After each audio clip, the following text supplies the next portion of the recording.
We have a new episode here. This is Flash Memory. We are joined now. Steve Wendland, our CG producer, is still with us.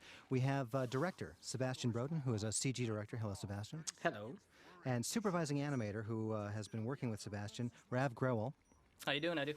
Really good. So you guys directed a couple of different episodes from a CG point of view. And what that means practically is storyboards, recording, all of that stuff, design was prepared.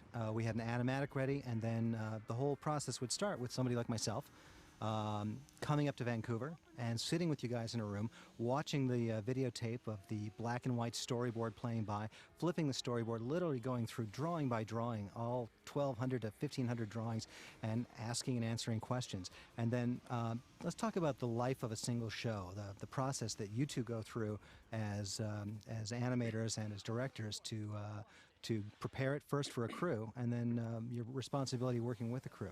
So this show is a really good example. Great action beginning. So we have the handout meeting.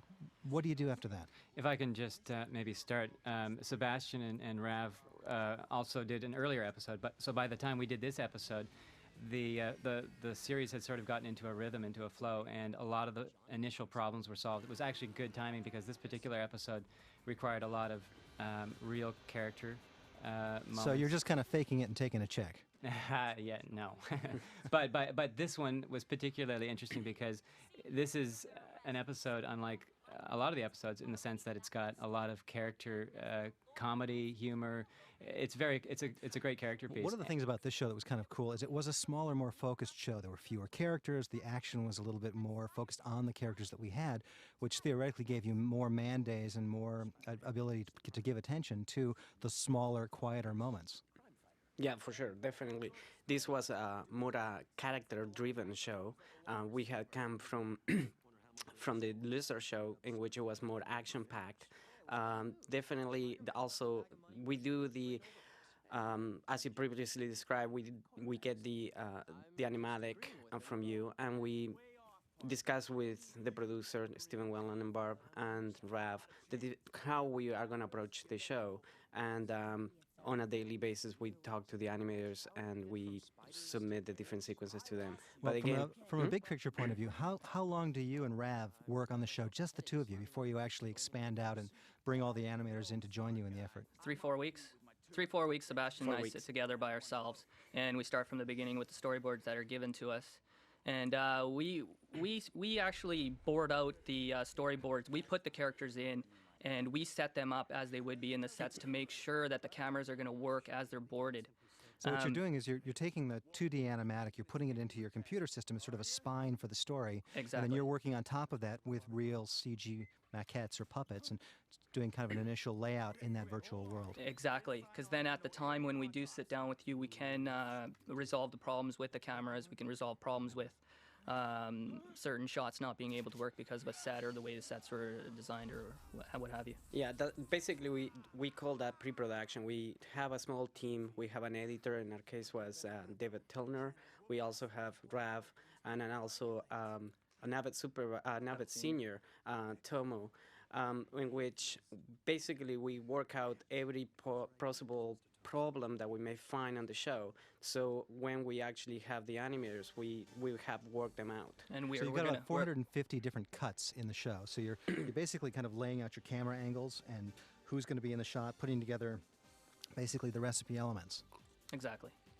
And basically working out the problems so that when we do get into production and we are on a tight schedule, we're not going to encounter problems that are going to take a while to figure out.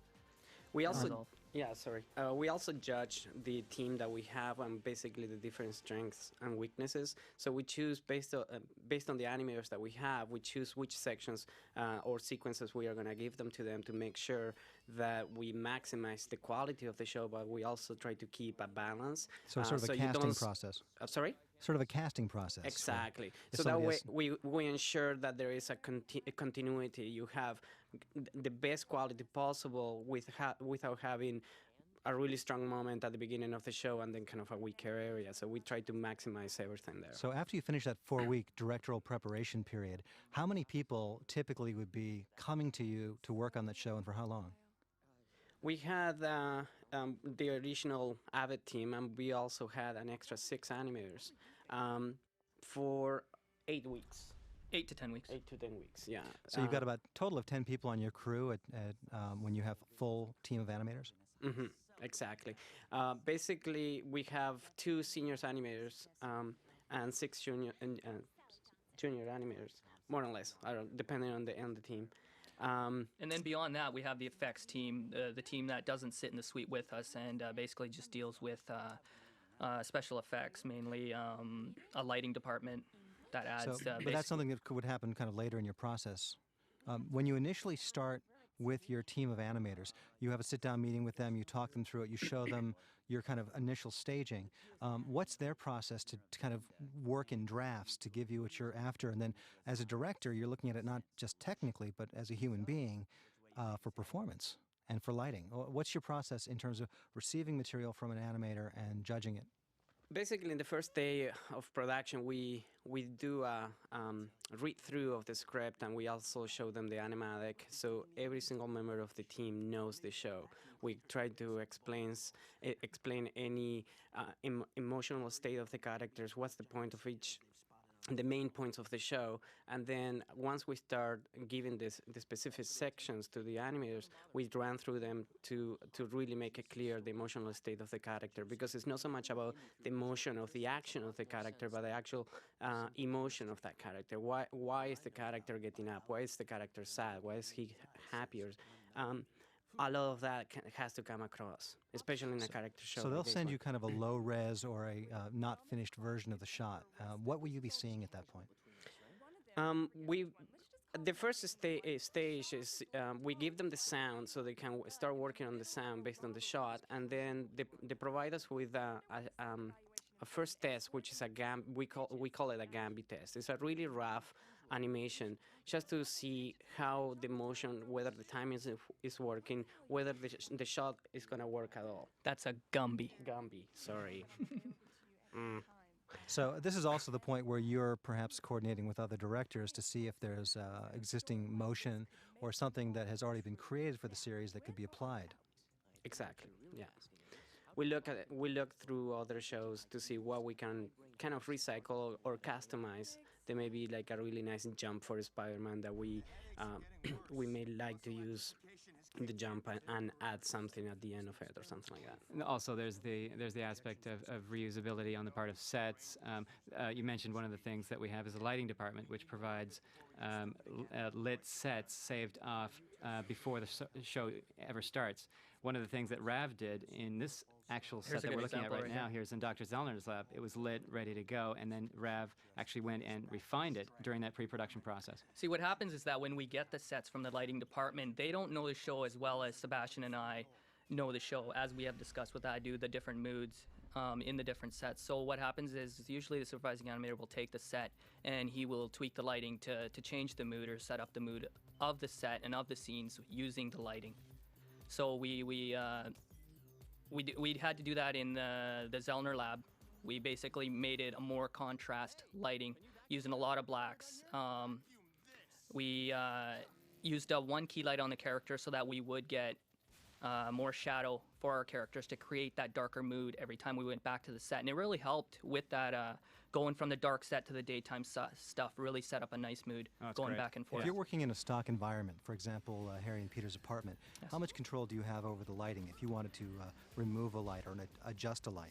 Well, we have all the control we'd want, but usually we'd like to keep areas like Harry's apartment and that we'd like to keep the continuity of those sets, unless it's like a sunset lighting or it's we need to change the lighting for a certain mood. Otherwise, because it's a set we reuse and reuse, we don't like to change the lighting drastically. It's an interesting question too, because with a set, generally we'll keep a set that keeps reoccurring the same, but the characters themselves, that character light can change. So we were talking about this before we got in here. One of the things that's interesting about this kind of lighting for 2D is that it's not really bound by the same constraints of realism. We can move a light meaning around. that the characters are not being lit by the same light that's lighting the set around them. Exactly. Our characters are lit independently, so we can create moods on our characters and we can create moods on our sets. And if we're lucky, they're the same mood. It should be. The one thing that is very important to mention about this show is that we had a very limited number of lighting scenarios. It was it's really good for production. It's very production friendly to have going back and forth between different sets, but always the lighting scenario in one way has been established. And it's Basically, not changing a lot, so it's really user friendly. because this episode was written with a very focused and simple story. It gave you Well, more resources. The reason why that benefits the production is that by not having so many lighting scenarios, it definitely simplifies our work for the director and the supervisor, but definitely also simplifies it for the animators because now they can concentrate on the character performance, which is really one of the most important things, instead of being concerned whether the lighting continuity is working from shot to shot. Yeah, yeah. So with 450 shots to create in basically 10 to 14 weeks, as your animators are then giving you a shot that you're saying is final and approved, how do you receive that shot? How is it saved? Well, once we approve the animation, basically we tell them to go and light. The lighting has been pre-established either by the lighting supervisor or the lighting animator, like in this case Rav. Once they apply the lighting, they send us some lighting tests, just a few stills of the shot, so we can judge it to make sure again the continuity, to make sure that the mood for that shot is being achieved. Once that is done, they render the whole shot. We render in multiple layers, as has been mentioned in the previous commentary. And then once we render them, all the layers, we comp them together and we provide them to profile room. So what you're doing is you're sending to the profile room, which is basically a giant computer that saves the stuff to tape. Here's the Peter level, here's the background level, and the compositing together, is that happening with you or is that happening somewhere else? The final compositing happens down in the profile, but we do adjust our layers independently before we send them down if needed. Like at times we'll apply a blur on the close-up shots. We will apply a 9x9 blur or 5x5 blur for the backgrounds and dump it down like that, just so that we more do cinematic sense. Exactly. If I can interrupt here, this is a really good scene actually to demonstrate what Sebastian was able to achieve on this show. He concentrated on the direction of the subtlety of the performance, where it's actually really good on Peter here. He's very subtle, but it never goes over the top. It never goes Looney Tunes. It's really subtle, and it's funny still. But at the same time, it's comedic. I'm not done throwing you out. Got it. 23 alts just I'm laughing inside. Actually, I've seen the show a few times, so I laughed big first time. Okay, we're talking again about the process. So you have the sort of shots that are not fully rendered, that are for motion and performance. You then approve those. You then do a couple of frames of final light because it's very time intensive to render the whole shot. Then you render the whole shot. Then at that point, what are you adding? Because we're talking about effects and some of the more subtle aspects of controlling blur, focus, and so forth. So as a director, are you then combing through the entire episode front to back and adding little pluses?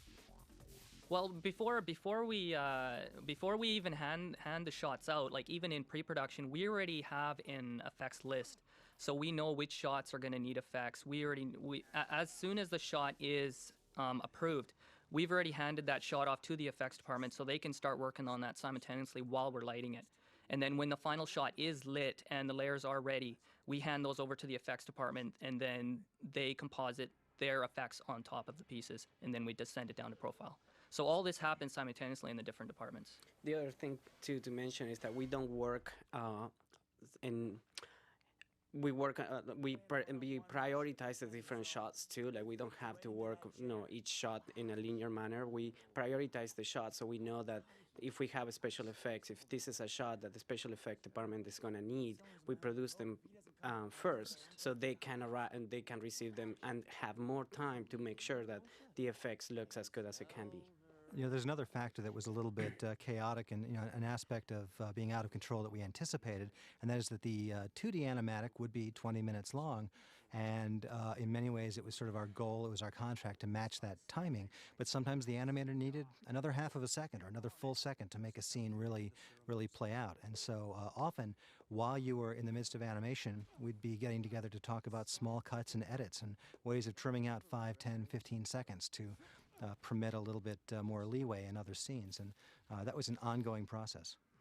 Yeah, you find that the staging and timing of a scene needs to find its natural form, within reason, of course. I mean, there's the timed animatic that we receive, but sometimes it takes a little longer for somebody to get from the door to the chair, you know. If I can talk about this scene too, this is a really interesting scene in the sense that I think this is the first and only episode to really feature a lot of physical comedy on the part of Spider-Man. And it's interesting in the sense that it was quite the challenge to balance the keyframe needs of Spider-Man with the motion captured needs of the twins and Zellner. So the coordination between an animator pulling points on the Spider-Man model and a motion capture actor wearing a leotard with reflective spots playing the other character and having them actually perform in a way that coordinated. It was a very tight dance. Yeah, this scene was actually a bit of a challenge because we had this really good motion capture done for the other characters, but we had to integrate Spider-Man doing all the action around them and interacting with them. Also the space of the set. Like the set looked really, really great, but we didn't have the space for all that, for all the action happening, so we had to be... So at times we had to like pull windows out and move set pieces around to accommodate the shot. Interesting, because yeah, again, like the viewer sometimes forgets that it's a three-dimensional medium. So you put the camera in an actual virtual physical space that we need to actually... That might be obstructed by something. That's right. Like a down shot might be impossible because there's actually a ceiling in your way, so we blow the ceiling out, we make it invisible. Perfect example, like in the lab, the extremely high shots looking down, all of those were done with the ceiling, the rafters, everything removed to get that shot. Some of the most exquisite work in this episode is this final dramatic sequence on the train with Dr. Zellner, and you know the acting is superb, and the lighting is just really wild. There's so much variety in this sequence. From the get-go, as a director, did you know you had something that was going to be special? Actually, yeah, I knew it was going to be special, and I really, really like this section, and I would love to take the credit for this section, but I actually, our editor, David Tilner, had asked me to see if he could direct the animation and a section of this show, and I said, pick your choice, and obviously he picked this choice, picked this section. And he did a fantastic job. It was his first chance doing animation direction. So he worked very closely with Rav and myself on giving direction to the animators. And again, it was a fantastic section. And this sequence is the continuity in this sequence is maintained throughout because this sequence, the whole subway sequence, was done solely by one animator, with the editor who was directing it, and we established this lighting right. We spent most of our time. I spent most of my lighting time lighting this set because we saw that this was going to bring a lot out, and we really had to experiment with this to get what we wanted.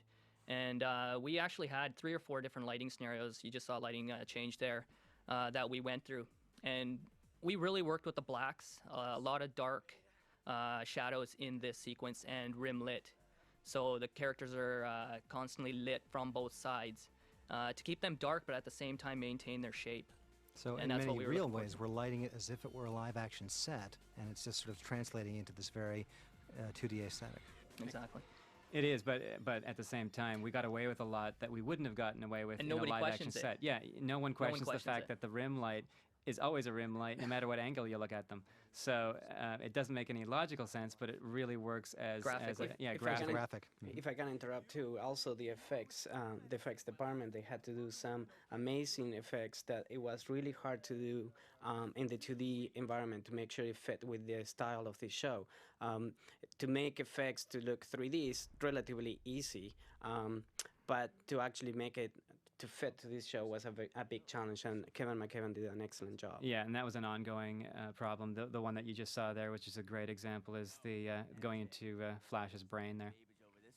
Flash, you really know how to sweet talk. This is kind of an interesting section here too. This section with Indy and Spider-Man was supposed to be The last ending, shot. the last sequence of the show, but we requested to change the order of the sequences to end it in a bit more comedic. With the comedy. Yeah, as scripted, the Yeah. scene with Indy was the ending. But Yeah. as you delivered it to us, you wanted to propose the transposition so that we ended on Flash shoving that guy, and it Yeah, just and this Favorite is we shot in laughed the out show. loud. You totally sold us on it. our favorite show is shot favorite is coming shot. now. It's really funny. Thump. All right, well, guys, thank you very much. Thank Thank you. you. Thank you.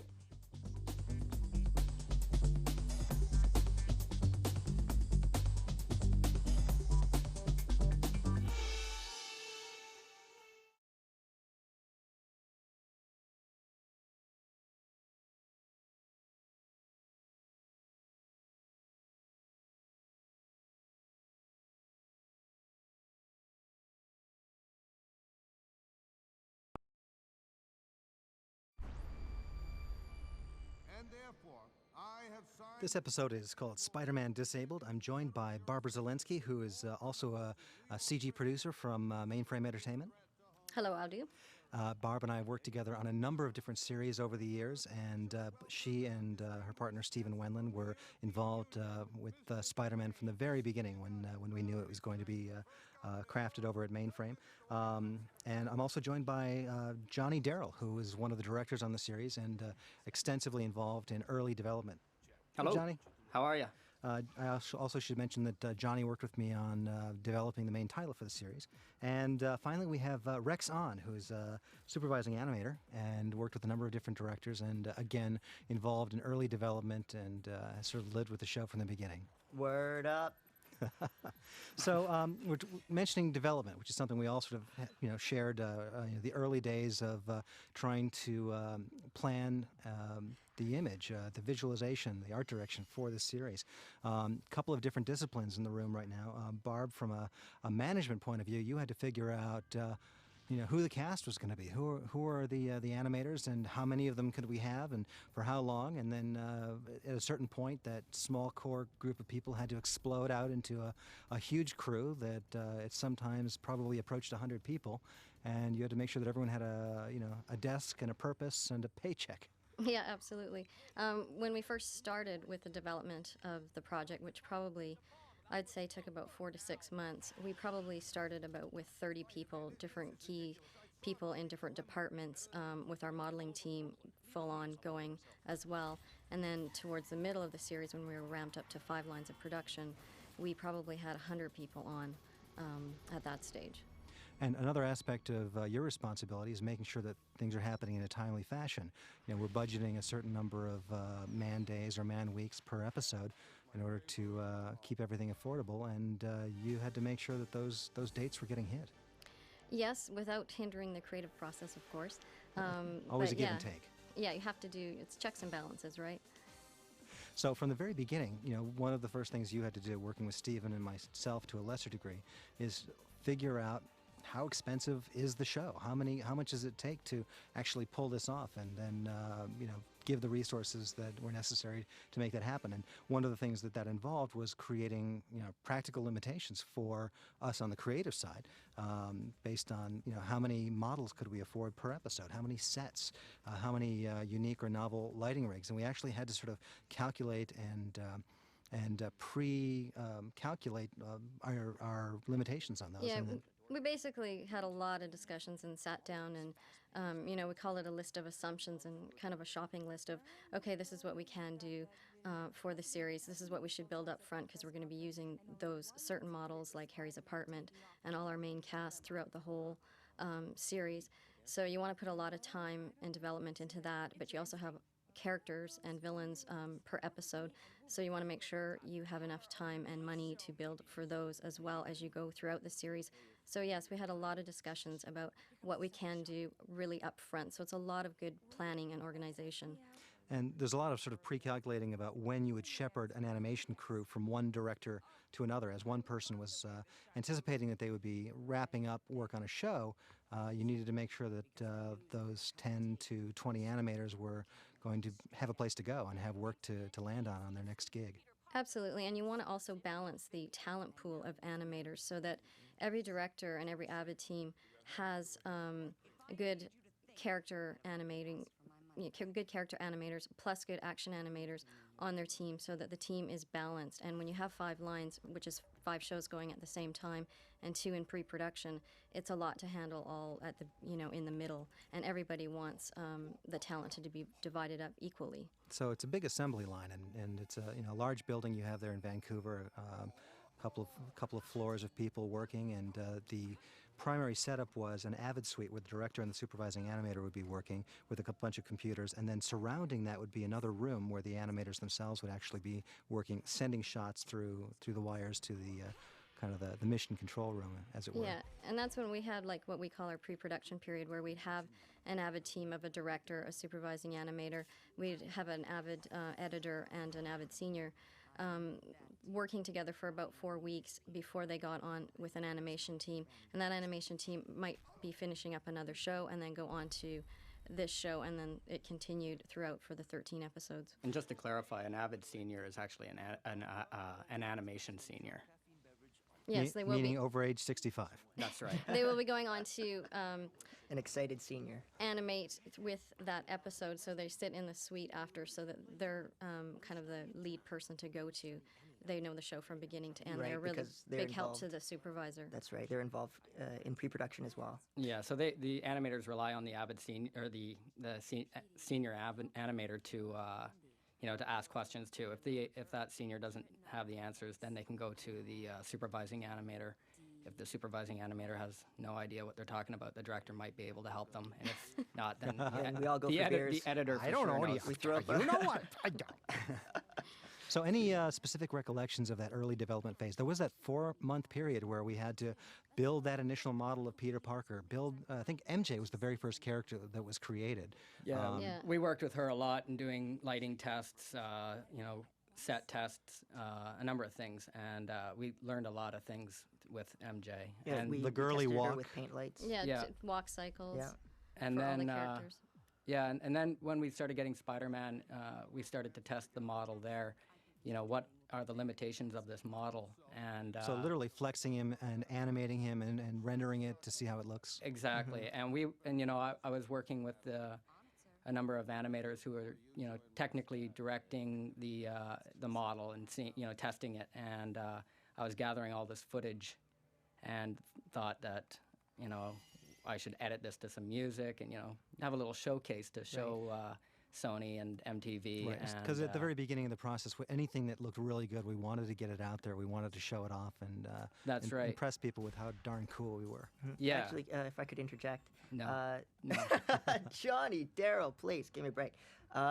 Spider-Man is the most flexible character that Mainframe has built to date, and he has to be, because if you read the comics, he moves like a spider. His knees are up to his ears. His limbs don't move in very humanoid ways. Because you actually, in your model building, you're building a marionette puppet that has sort of hinges and joints. And Exactly. And in our other models, for the humanoid characters, say for Action Man or for Heavy Gear, we were limited to how a real human moved. But Spider-Man, he doesn't move like a real human. And that posed a lot of problems as well in terms of weighting, points crashing through geometry and such. But And it's a because very we- subtle thing in the sense that people will watch it. They may not even really notice what they're exactly. seeing. Exactly. And with the style, this tune shaded style, we found also that we were able to actually intersect a little more than we'd normally be able to That's with the true. character, and it wouldn't be as visible. In other words, right. a shoulder or a thigh could kind of push up a little bit, and the thigh would cut into the abdomen. Exactly, But because and it a- was blue on blue, you probably wouldn't notice it. Yeah. Well, a contour line would be drawn over the intersection, so it would look like we did it on purpose, because that contour line, it would be like an ink line that a traditional inker would draw. The computer would draw that ink line over the intersection, and it would look totally cool. So And that was one thing that's really important with the Spider-Man model and the development period is that model has to last. It has to go through a full series, and it's going to be touched by at least 50, 60 different animators. So you have to make sure that model will hold up. So you sure. set it up so it's in the computer, so that later on an animator is saying, I need to do a scene with Spider-Man.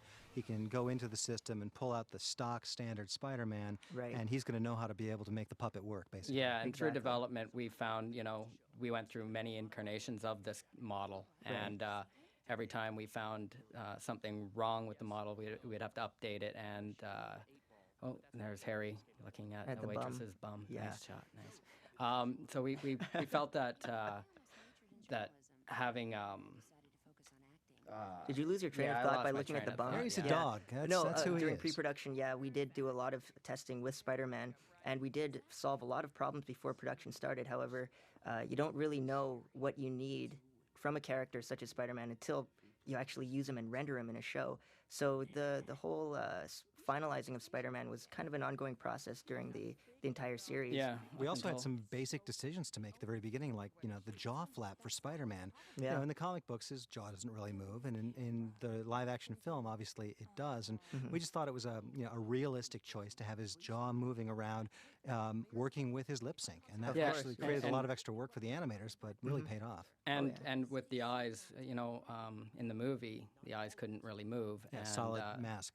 Yeah, Spider-Man's mask. Yeah, so exactly. having the ability to animate Spider-Man's eyes, We you could know, really sell emotion much better. And we actually had a lot of discussions early on about what kind of range could we use for Spider-Man's eyes. At what point does it become too cartoony, if you will, Right. and non-realistic? I mean, we wanted to give this sense that the mask was moving because his face was moving underneath it in some extreme way. But then we kind of pushed the limits on that just a little bit, just for the And you know sake of what? performance. It's exactly the decision we made, and I totally agree with that decision because it's always nice for an animator to have more control than he or she actually needs. Because if it's too over the top, it's up to the animation director to say, "Hey, let's That's tone this too down." much. But at least we have that room to play with instead of kind of dumbing it down for animators before they even have a chance to chance. use it. Yeah. So So we yeah, had- I think we did really. We really had sort of multiple lines of attack. We tried to build a city, and we had to build Spider-Man, and then we had to create believable humans that would have the performance capacity to carry this drama. Right. And I think a lot of the voice talent, Neil Patrick Harris as Peter Parker Spider-Man, Lisa Loeb. Lisa Loeb, Ian Ziering, they did a really good job. And there wasn't a lot of question as to how these characters should be acting. So the animators had a lot of fun with them. From a visual development point of view, I remember some early explorations, Johnny, with you using After Effects, where you were taking a final render of a character and separating that character from the background, creating streaks and blurs. And some of the shows that you yourself directed have a real signature style where you kind of went back in at the end of the process when you had a little time left and kind of plussed up the show with some graphic elements, some blurs. The Talon show, there's a montage sequence that you took our storyboards and you really kind of pushed it to the limit, and we just all really loved what you did. And so with that permission, you then kind of went nuts and kept doing it for the rest of the series. Yeah, I would help That's out other Johnny. shows. That's our Sometimes I'd get Johnny, asked to yeah. help out a bit and do something for some of the other shows. But yeah, you actually applied After Effects into the series, didn't you? Yeah, we did a lot of work in Los Angeles. Once we received the show, we would edit it, and it was our opportunity to kind of put a final polish because, if you want to use the metaphor of baking a cake, you never could exactly tell where the raisin was going to pop up on the surface, but if you put some frosting down, you can paint a raisin and make it look pretty effective. And so for us, Sorry, could you repeat that? I didn't quite follow. you're going to have to buy the DVD and listen to it. What is Raisins going on and about frosting, raisins I don't now? know, man. So basically, in your final render, it's not always possible to control things at a very subtle level, lighting Yeah. or effects. But for us coming in on top of your work, Exactly. we could yes. basically kind of do a little painting and make it move Yeah. and do a And there little were- 2D yeah. work on top. There were a Right. number of times too where we would be like, oh, that's an effects shot. It's going to take this amount of effects days for it to get done, and times you were like, well, we'll do it down here. Well, sometimes I get a call from Barb saying, you've got 50 man days of effects on this show. What are we going to do about this? Yeah. There was a lot of discussions about that, about how many effects that we could have per show as well. And then we also did a library of reusable effects. And that's one thing with a television series. You can do a lot of reuse because you do want that continuity within the series. Especially because a lot of the shots are composited, so they exist on different levels, and it's a matter of kind of restacking the deck, the sandwich, to be able to put in. Sometimes the effect has to be rendered because there's a camera change or a different camera that the final image of the effect that was used before can't just be comped right on top. Certain explosions only work from a single angle, like a down shot or an up shot. That's right, but for that, at least we have the effect created in the computer, so we can just pop our camera onto it and render it how we want. But there's no work involved in trying to establish that effect anymore. So we really could take advantage of the fact that in this art form, in this computer animated art form, it's a cumulative build, where everything you build at the beginning, you have for the rest of the series. You just keep adding to it and adding to it. And for season 2, of course. Of course. But that doesn't necessarily mean that it's super easy to get a show banged out. I mean, this episode I was supervising. A lot of pizzas were had, a lot of late nights were had as well. It was a lot of fun to do, but there was a lot of work put in by my crew. We actually rate difficulty with divorces and babies. And yeah. And I think I've had 2 divorces on this show. And 8 babies. Actually, I think that's a negative because I don't think anyone was really seeing their girlfriends at the time. But, Ooh, that's sad. Yeah. What we do for art, truth, and beauty.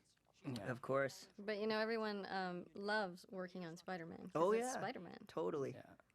Yeah, and that's one thing that was really exciting about walking the halls of Mainframe Entertainment, and that is there's such a passion for the work, and everyone knew that what we were doing was really unique. There had been nothing like this on television, and we were just dying to get this to an audience. And that's another thing that was actually kind of difficult, is that we had such levels of secrecy on the show because we had a responsibility to our client to not leak information about stories, not leak information, still images. The publicity for the series was something that had to be carefully managed because we were working in coordination with the feature film of Spider-Man and so forth. So it was like, erase your desktop at the end of the day. Just you couldn't leave anything out. Yeah. I mean, we had to be pretty confidential about what we were doing at work, even to our friends, especially to our friends. Yeah, my friend's a huge Spider-Man fan. Oh, exactly. He was like, you got to get me in and look at some of this stuff. No, I couldn't happen. Screw you, buddy. Like, we're all nerds at work, I'm sorry to say. Well, no, I'm pleased to say. Thanks, Rex. Yeah, you're welcome. I'm a nerd, too. And, of course, nerds hang around nerds. And outside of work, our friends are all Spider-Man fans, too. Yeah, so. in the cabin when I'm playing D&D, that's all we talk about. Oh, really? Yeah. Spider-Man and But, yes, there's a so big you guys got a lot of points with the Nerd Brigade just by being involved with the show. Hey, we have no shame about our nerddom. But it's always about confidentiality. Exactly. Shh. But it was kind of a challenge because it was the sort of thing you just wanted to run out and shout out and tell everybody, look what I'm working on, and look how Not cool only this that, is. but we're really proud of the end product of every episode. I mean, like when we finish a show at Mainframe, it doesn't have any Foley, it doesn't have any music, no sound effects or anything, just the dialogue. But after we send it to Sony, and for the rare instances that we do get a final mix from you guys, hint, hint. Well, actually, we weren't even allowed to send you back. You would send me your final footage. I would edit it. We'd do the mix. We'd do the whole post-process. We'd add special effects and basically craft the final show. I was not even allowed to send a copy of that back to you guys. Okay, I mean, we never, ever Well, the fear was that somehow it would be copied in some unauthorized way and it would end up on the internet, and the whole big surprise of how cool this was would be blown. Right. So what we had to do is I literally had to bring tapes that I signed for that were in my custody, and then we would set them up at Mainframe and show the crew, and that's why we had those big crew screenings. And for me, it was probably the one of the high points of the whole series was coming up there and showing you guys the final product, something that many of you had slaved over for months at a time, and you finally got to see it finished. I've got to hand it to you guys. Like whenever we considered every episode that we worked on our babies because we put in so much time and effort. And when you send something like that off to another company to get re-edited, recut, and all that, we're just really apprehensive. But I got to hand it to you guys. When we got the final products back, we were blown away every single time. The music, the sound, even the re-edits, they all made sense and they made the product even better. And I just like to give you guys mad props for that. Vivisect and resurrect. Yeah, vivisect, don't say that word. Not to my baby.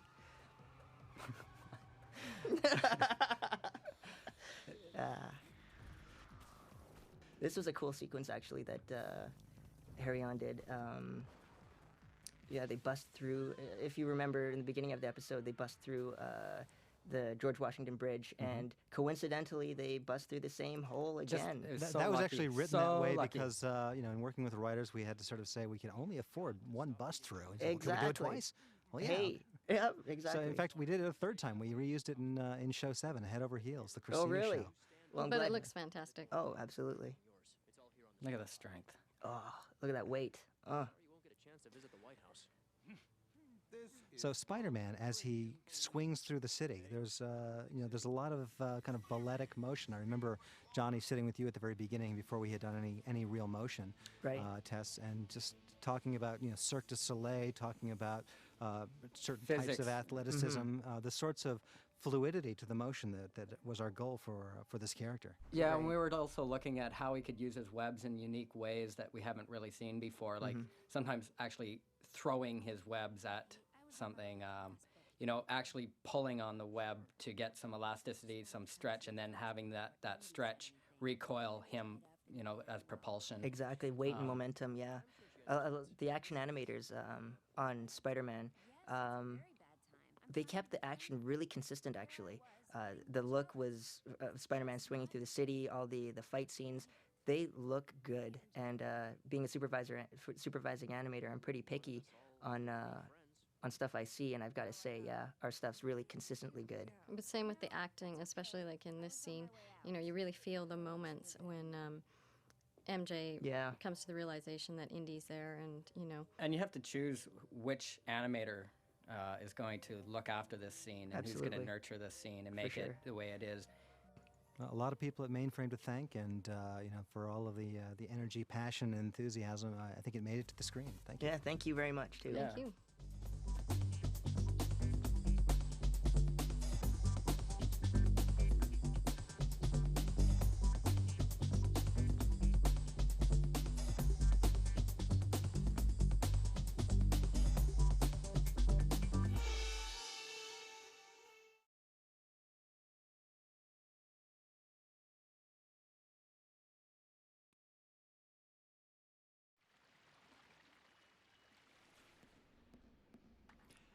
I want to talk about the post-production process. When the final film is finished at Mainframe and it's delivered to us as a series of shots, we receive tapes that actually, in some cases, have the separate layers of the shot, the character level, the background, and so forth and so on. At that point, I'll start working with an editor. We worked with Bruce King on this series. Bruce and I worked on a couple of shows together, and Bruce was the one and only editor for the Spider-Man series. Bruce is with us now. Hello. Hello. And we are also joined by Will Anderson, who was one of our composers for the series. Hi. Will worked with John Digweed and Nick Muir. They are located in London, and Will is right here in Hollywood, and so he was sort of our point person and our music editor as well as composer, working with the two lads in London. We call them the lads. The lads. So just to sort of explain a little bit about our process, because in some ways it's very limiting because the footage is in front of us, but we actually had an extraordinary amount of creative range in crafting and recrafting the story. Bruce, when the film would come in, we had the sort of initial construction where we'd lay it all out, and the first pass that you and I would get into would be, what can we do to flesh this out a little bit? We would actually listen to the original recording to try to find possibly a better take. In some cases, I remember some dramatic instances where there were whole scenes that were cut out that you and I were able to recreate by pulling shots from other shows. Yeah, other pieces and other, you just change the background out.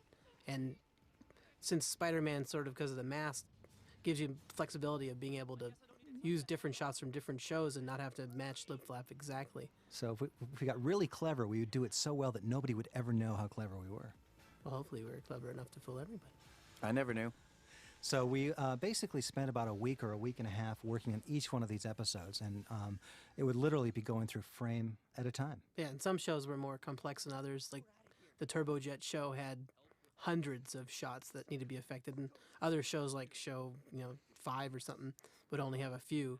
This show in particular had quite a few also. This was like probably the second most intense. Because there were so many electrical effects, and we were trying to hand color or make specific choices about the effects. And we were changing it from the first show where it was just all one color, and this one had all the different color electricities of his different moods and stuff. Another aspect of the triage was sometimes we'd be calling retakes, and if we were to overload Mainframe with retakes, they wouldn't get the next show done. And there were so many things where we could just sort of do a small fix ourselves, paint out a flicker, or trim out a character, or cut a character out of a scene and place that character against a new background. So in many senses, we were often just playing around to try to create a faster pace, a faster rhythm. Sometimes we were pulling frames to improve the lip sync on the characters and the way the rhythm of the editing was flowing. So we get to a point where we've got a story. In some cases, I remember we would actually put in a temporary shot, like we're working on show 9. We know that there's a great shot of Spider-Man coming on show 10 or show 11 coming down the pike, and we just put a little placeholder in, or a piece of storyboard, or some early raw footage from an animatic, just to kind of hold that spot, and then fill out the show. Or sometimes they'd email us a shot, so we'd have this awful compressed shot that would just sit there, and every time people would see it, they'd cringe, but we knew there was like a good shot coming on the next tape and gonna put it in the right spot. And basically we were kind of living in this windowless dungeon, and periodically we'd step out and the sunlight would hit us and the mushrooms would tumble off, and we'd actually get to go home and see our families, and the children would run screaming away. Who's that? Mommy, someone's at the door. A stranger's at the door. That's your father. And another thing that was happening is, because we were working with the lads from London, they needed some lead time to do some of the core theme composing. We would often send a tape, even though it was not a finished tape, work in progress, to both yourself, Will, and also to John Digweed, who is quite a well-known DJ in the DJ scene, and Nick Muir, his partner. And basically we'd sit down and get on the phone and talk through the show from front to back, and talk about mood and tone, and they just sort of get in there with mouth noises and sort of create some rhythms. We sort of talk about the way things are going to flow. That was basically the process. Then after that, we communicate by MP3s. I'd send John and Nick an idea and a sketch for a scene. They'd send me a sketch, a musical sketch, not a full-up mix, an idea. I'd respond, they would respond. We'd decide who would kind of do what. Typically, we would have the big action set pieces. John and Nick would go after those. And they'd send me a final. And usually I would have to do some, what's a word to use? The massaging of it or editing some, Usually we usually wouldn't use it as is, although sometimes we did. Yeah, it's really good, but it's 10 seconds too long. We just got to find some places to snip and trim. Talking of snipping and trimming, another thing, Bruce, that you and I were doing was creating extensive libraries of stock shots, all of these establishing shots of the campus and reaction shots on the characters. These are things that you were finding as each show came in and adding to this bin. Yeah, we had hundreds and hundreds of bins called all the different characters, and then Spider-Man Night, Spider-Man Day, Campus Night, Campus, all the established shots were all collected together, all the apartment shots, so we can use them in other shows. If the one we got wasn't quite the look we wanted, or the angle would be weird, or is there something different about it, then we'd say, oh, that one from show 2 was way better. And then all the, we couldn't really reuse the villains, but we'd collect them into bins too for the same show we were working on if we wanted a different snarl or something like that. Yeah, it gets to the point where there's sort of a freakish telepathy. We'd look at a shot, there'd be something missing, and sort of reaction shot, and we both look at each other and say, "Oh yeah, the one of Spidey." We're both thinking of the same shot. Yeah, same shot. So there's no database. In No, other it's words, just is it all just in your brain? The order in which it comes in is in the computer, but we both understand sort of what each shot is and what it means, and so there's sort of this sense of diagnosing the problem and nailing it with a solution. And in the bins, you can put it in a view where you can look at all pictures of the first frame of every single shot, so it's really easy to see. So your brain takes you back to, I think it was this shot, and then when you click on that file, you can see if it is or not. Yeah, basically, with 13 episodes, each being 1,200 seconds, you just have to memorize every second. Yeah, well, you seem to have an incredible memory, Adu. I mean, It's Will, isn't it? Yes. Yes. Oh, good.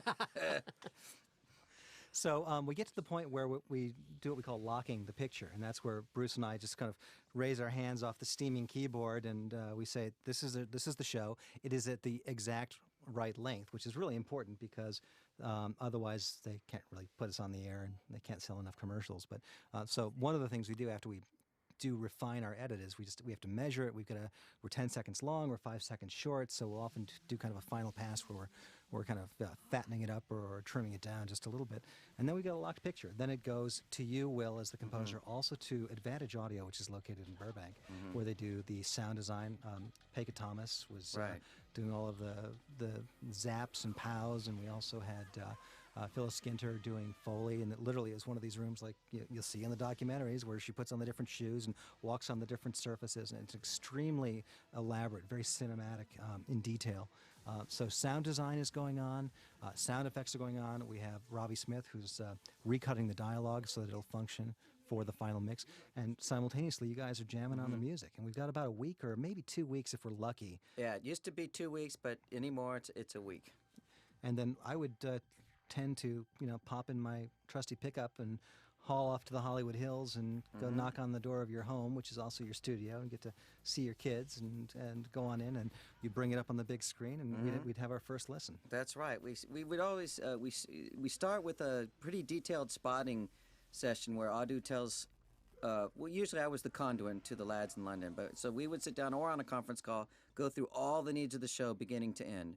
I'll put all those notes together. We would divvy them up for this show, and then Adu would come back a week later and look at what we felt was the score. And that would be the most perilous time for you, because I'd say, interesting thought, nice direction, I have a new idea. Yes. Or in some cases, it was simply a difference of opinion. And that was really tough because, I've done a couple of hundred of these TV things over the years, and having lived with a particular episode, sometimes for 6 months or a year, I have these extremely prejudiced, preconceived notions about when we're quiet, when we're moving, what kind of rhythms there are to it, and sometimes you needed to talk me down. Yeah, but your changes are always good. I always appreciate changes from I think other people. We'll work together again. We just might. Maybe on some more of these. No, in a sense, though, that was one of the fun parts of the process, because it was, it was a creative give and take. And there were places where, we'd be totally in agreement, something would just whiz through, and it's awesome. And for me, the techno sound, the sound that John and Nick are have kind of, it's their signature. It's something I've never actually applied to dramatic TV before, and it's tricky. It can get leaden, right? That was the whole deal. It gets like it just plays through everything, and it's leaden. Wake me up when it's over. So we had to really condense it and spice it up. That was our first big bump in the road. Is like those guys thinking 20-minute thoughts to get their groove going. Our show is 20 minutes long, and it's over. Yeah, for them it's a layers. You add a bit, you add a bit, you add a bit. Yeah, one thing that was kind of good for us editorially is Bruce is also a musician. So when Bruce and I were editing, we would often kind of keep these rhythms going, or we would set up, tapes, and we would just, play music. And in some cases, we would literally cut to some existing music, either something that that you guys had already done, or something. Bruce has got really a song enjoyed. in the show, right? What episode? Episode 107, the Christina Show, Head Over Heels. Banging. And so we would often leave music in our edit as just a clue to you about the sort of energy and rhythm that we were going for.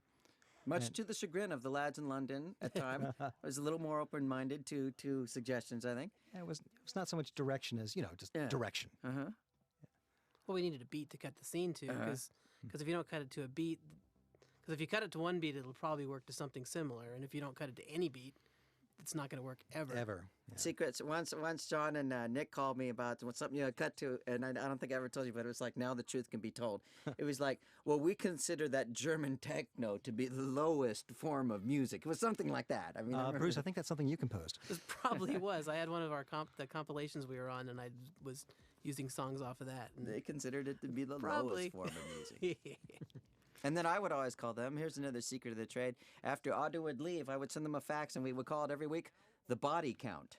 And that would be like how many soldiers fell on the battle, how much you guys had killed yourself for a week to put together 20 minutes of stuff. Yeah. And, then I'm coming through and I'm knocking down 30% of it. Yeah. That's days of your lives. You'll never get back. That's the body count. So we get to the point then where you do a second pass, a second revision pass, and often you'll just sort of, I remember you just call me over the phone and you play it for me, while I'm driving, or in a best case scenario, you just email it to me, and I have my little trusty laptop. I'd be able to sort of put it up there and call you back with a thumbs up. Emailing MP3s is great, isn't it? Yeah. Sometimes we would, if it's just small stuff, hit this, hit that, you'd let it go and you trust it to the dub. But other major rewrites, you'd always want to hear, if it's a big thing. from a music point of view, I think the biggest challenge for the entire series was that main title. Because at the very beginning, we actually used what we often would call a temp track, which is just something for us to cut something visually to. And we chose some Digweed music that we couldn't ultimately use because it was not owned by our show. And then it was this incredible kind of give and take where they'd come back with a draft, we'd recut the picture. They'd then cut some more music, and there was just a lot of different flavors that had to be explored to sort of figure out the thing that worked. And we probably went through 20 different main title themes. Long gestation process, longer than probably the longest one I've been involved with. It was 6 months of playing ping pong with those ideas. Ye gods. Ye gads, rather. Yeah, you look tired all of a sudden. So we've got our locked picture, and at this time, while the composers are working and while the sound designers are working, Bruce is kind of coming through and doing fixes that aren't necessarily necessary for the sound people. In other words, a lot of visual stuff. He'll come in with some of the special effects. We might have a temporary effect on screen that just shows sort of a starburst that shows where a bullet hits or where some sort of mentalist effect is going to occur.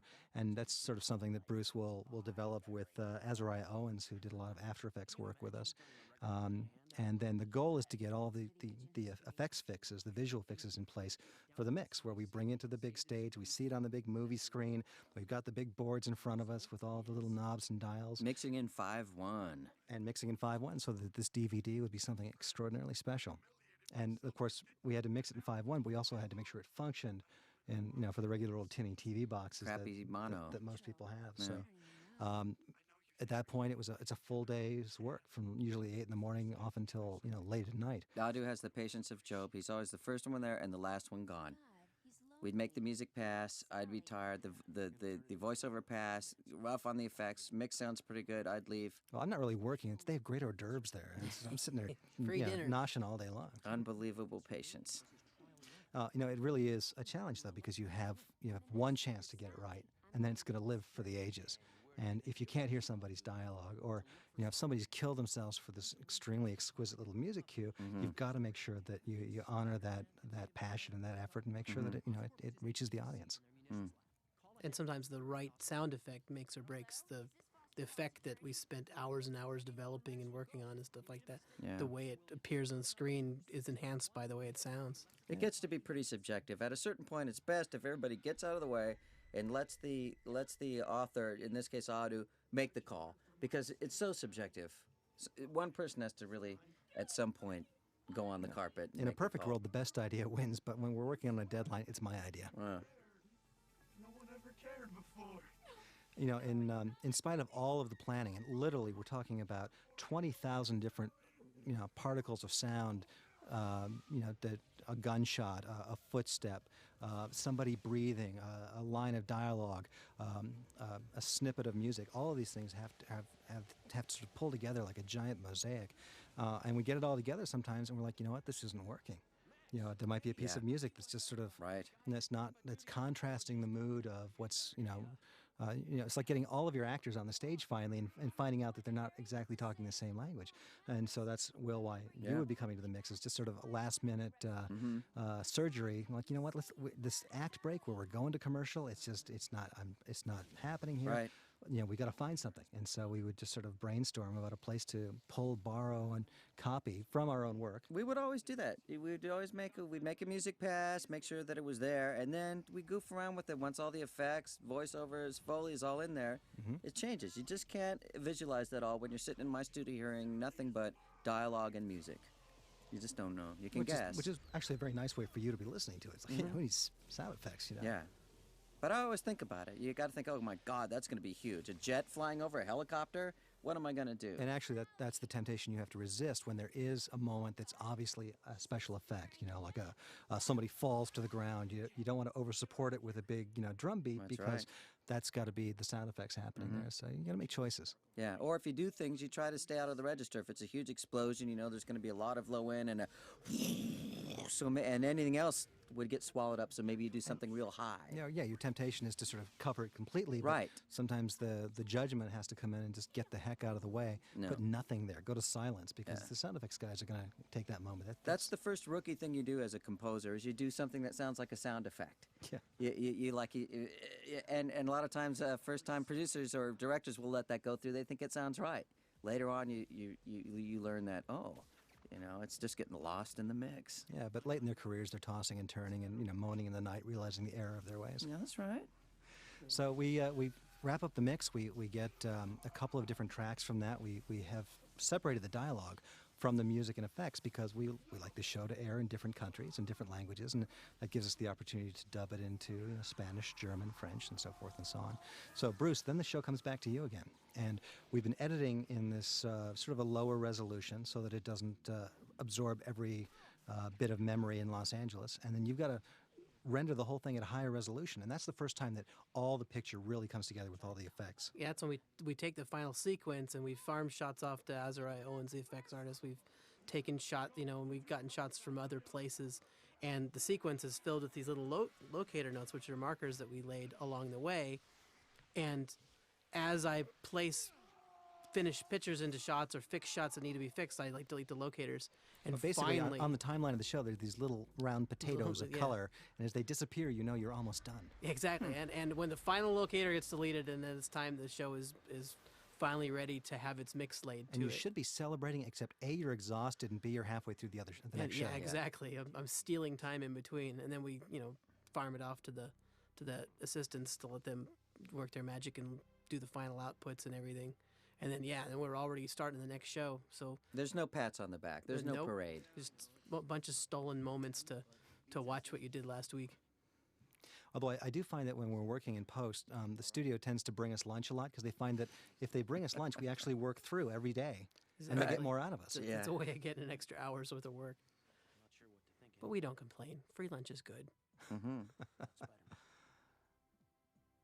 Good. Well, yeah, some really fine work on this series, and again, our goals were, not traditional TV or animation goals. We were making 20-minute movies on this one. Mm-hmm. Mm-hmm.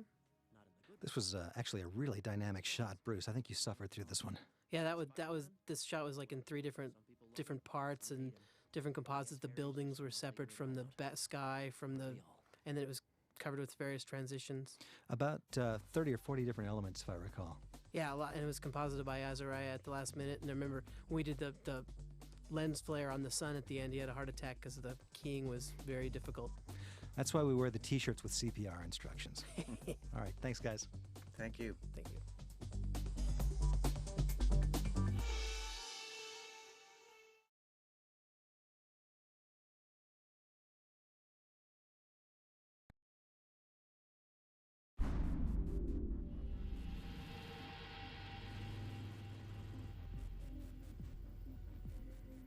This is the culmination of the Spider-Man animated series. This is Mind Games. This is a two-part episode.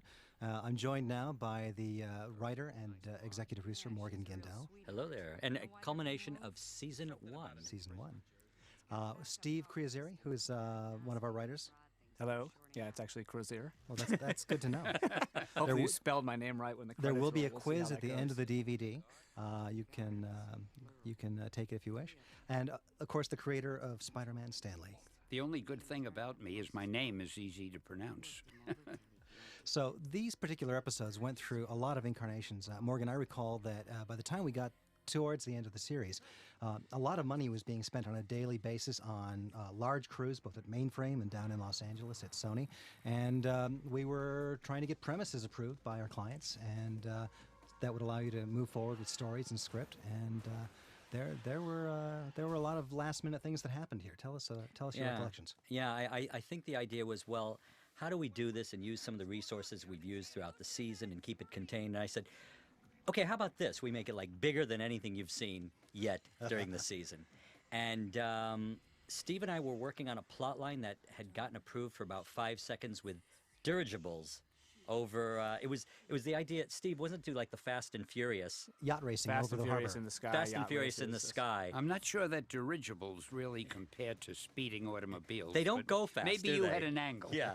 Well, they were going to be rocket powered. Does the MTV audience know what a dirigible is? Or? No. A blimp? Remember the Zeppelin? Hindenburg? Yeah, so I'm like, what? So that didn't last. And then there was a storyline about something to do with everybody on campus was getting tattooed. And the tattoos were all like some psychic link turning them to like a hive. Temporary tattoos. Temporary That's good. tattoos. That's good. That was a good one, and I do not remember why that one didn't work out. Audu?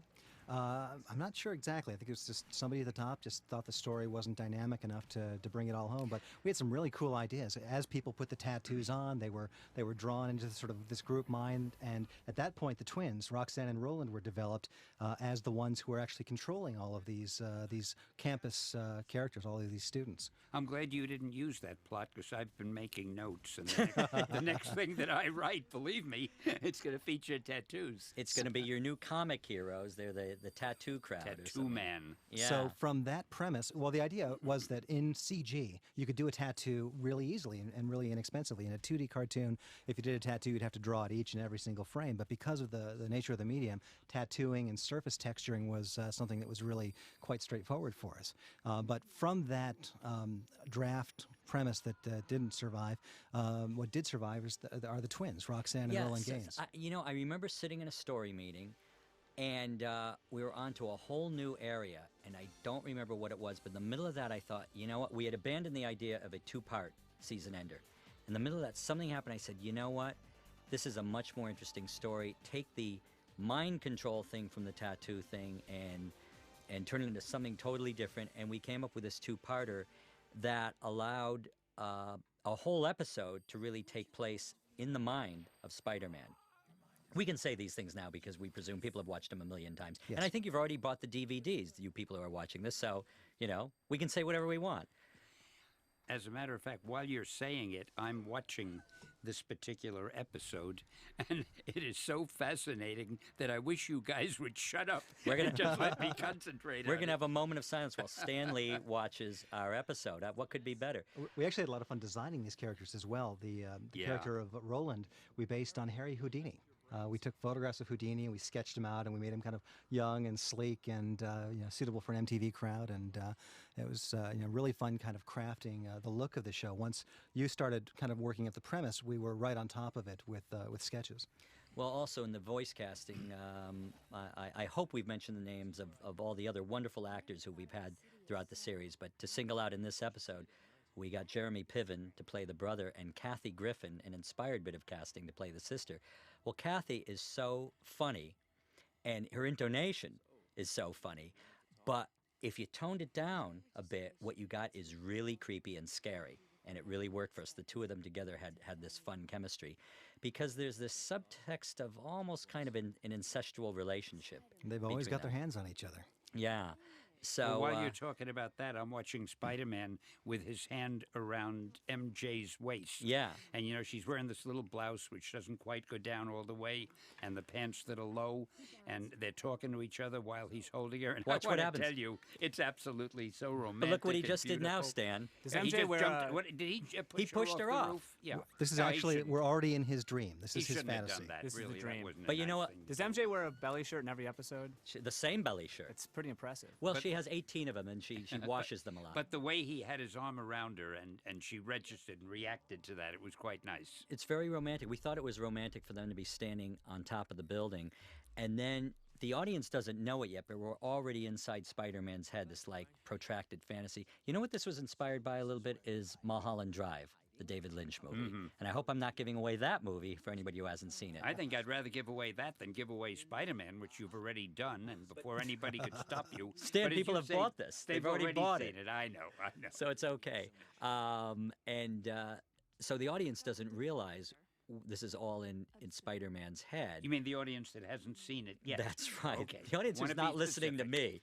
The big Act 3 shocker is that everything that went before was a dream. Mm-hmm. Well, I don't like to say dream because that conjures up Bobby Ewing coming out of the shower in Dallas. The dream sequence thing is overdone. You are the greatest guy at referential dialogue. Because I have not an original thought in my head, Stan. You were talking about the actors in this particular episode, and there's actually one actor I want to single out, a guy named Stan Lee. You might have heard of him. Am I in this? You're in this episode. Well, then why doesn't everybody shut up and give us a We chance will. to pay attention? It's Frank Elson. It's pretty cool where the creator of Spider-Man talks to Peter Parker. Yeah. That's I can't wait to see that. Oh, yeah. I just want to let you, you're talking about character designs. You might be a little alarmed when you see yourself. I just want to let everyone at home know that Stan Lee is a lot better looking in person than he is in this episode. They didn't have me look like Brad Pitt?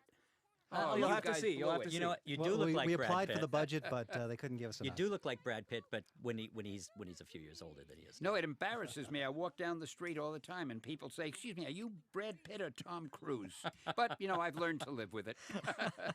We're gonna point that out when your character comes on because please it do. is very cool. The fans will get chills seeing Stan talk to Peter Parker. We just missed the double dipping conversation because that's part of and again I was saying Audu, it's not really a dream. They're manipulating his thoughts because they're pre-programming him to do something. So I'd like to make that distinction. And I'm glad you made that distinction. A lot of people have done dreams. Everybody's done dreams. What episode are they from? Episode 104. This was our opportunity to take advantage of the fact that in the CG world, once you built a model, you own it. So we were able to bring back a cast of thousands, if you will. The Rogues Gallery from I the love that animated costume show. that the guy in gray is wearing. Yeah. Pterodax, Pterodax. They're former Russians who have bought the latest experimental KGB technology that's now for sale on eBay. You guys are so much more sophisticated with what you write. If I have a character who's made out of iron, I call him Iron Man and things like that. You call people pterodax, and you have to really understand it and know it. I wish I had those ideas years ago. We were talking yesterday about your O characters. My which character? Your O character. Oh, yeah. Magneto. Every time I needed a villain's name, it was Magneto, Electro, and on and on. I don't think I was as original as I would have liked to have been. Well, right here in the room with us right now, we have Stano. So anyway, as we said earlier, part of early on they said, well, let's have this season closer use some of the resources that we've built up over the season, and my reaction was, no, I want to make it bigger, bigger, bigger. We ended up getting both. It is a huge episode, but we could do it in part by bringing back some of these villains from other episodes. The construct of this being in Spider-Man's head allowed us to do anything we wanted with the characters. Yeah, but it's designed in a way that the viewer watching this who doesn't know that will not get tipped off and think, wow, this is a dream sequence.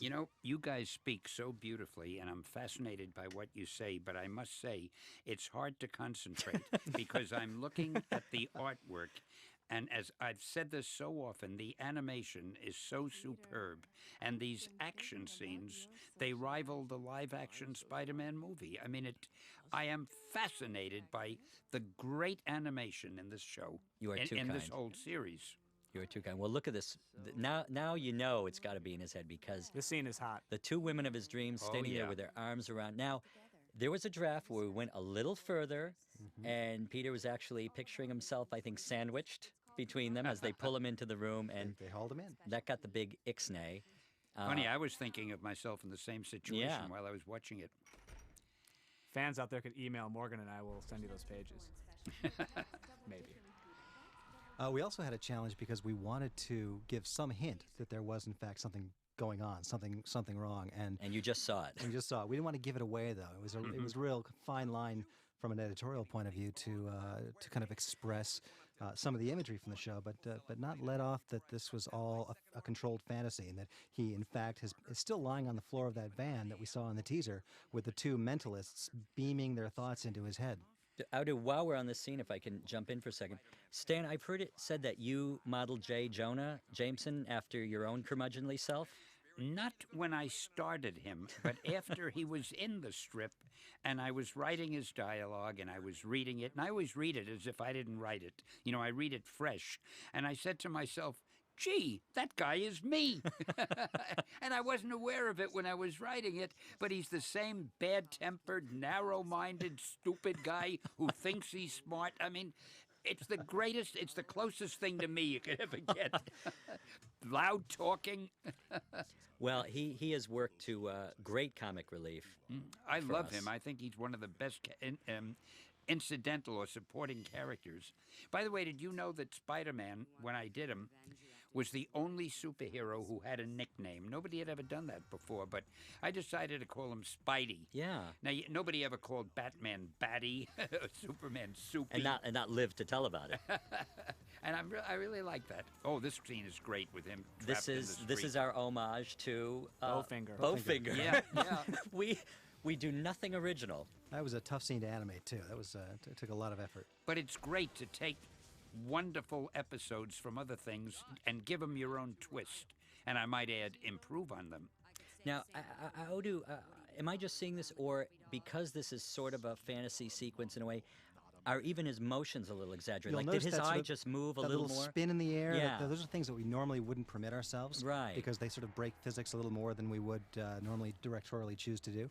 But because this is a moment of supreme confidence for him, we're sort of pushing it. We're trying to give small, subtle clues to the audience that this is beyond the typical reality of the series. Yeah, I think I saw his eye move more than usual behind the whatever that thing is. He looks like he's in big trouble now with Oh, yeah. Craven pointing that crossbow at him. Actually had a lot of fun with that crossbow. A lot of small items that are hanging on that I Yeah. keep on my own crossbow at home. Did you go through a lot of designs for Craven's costume?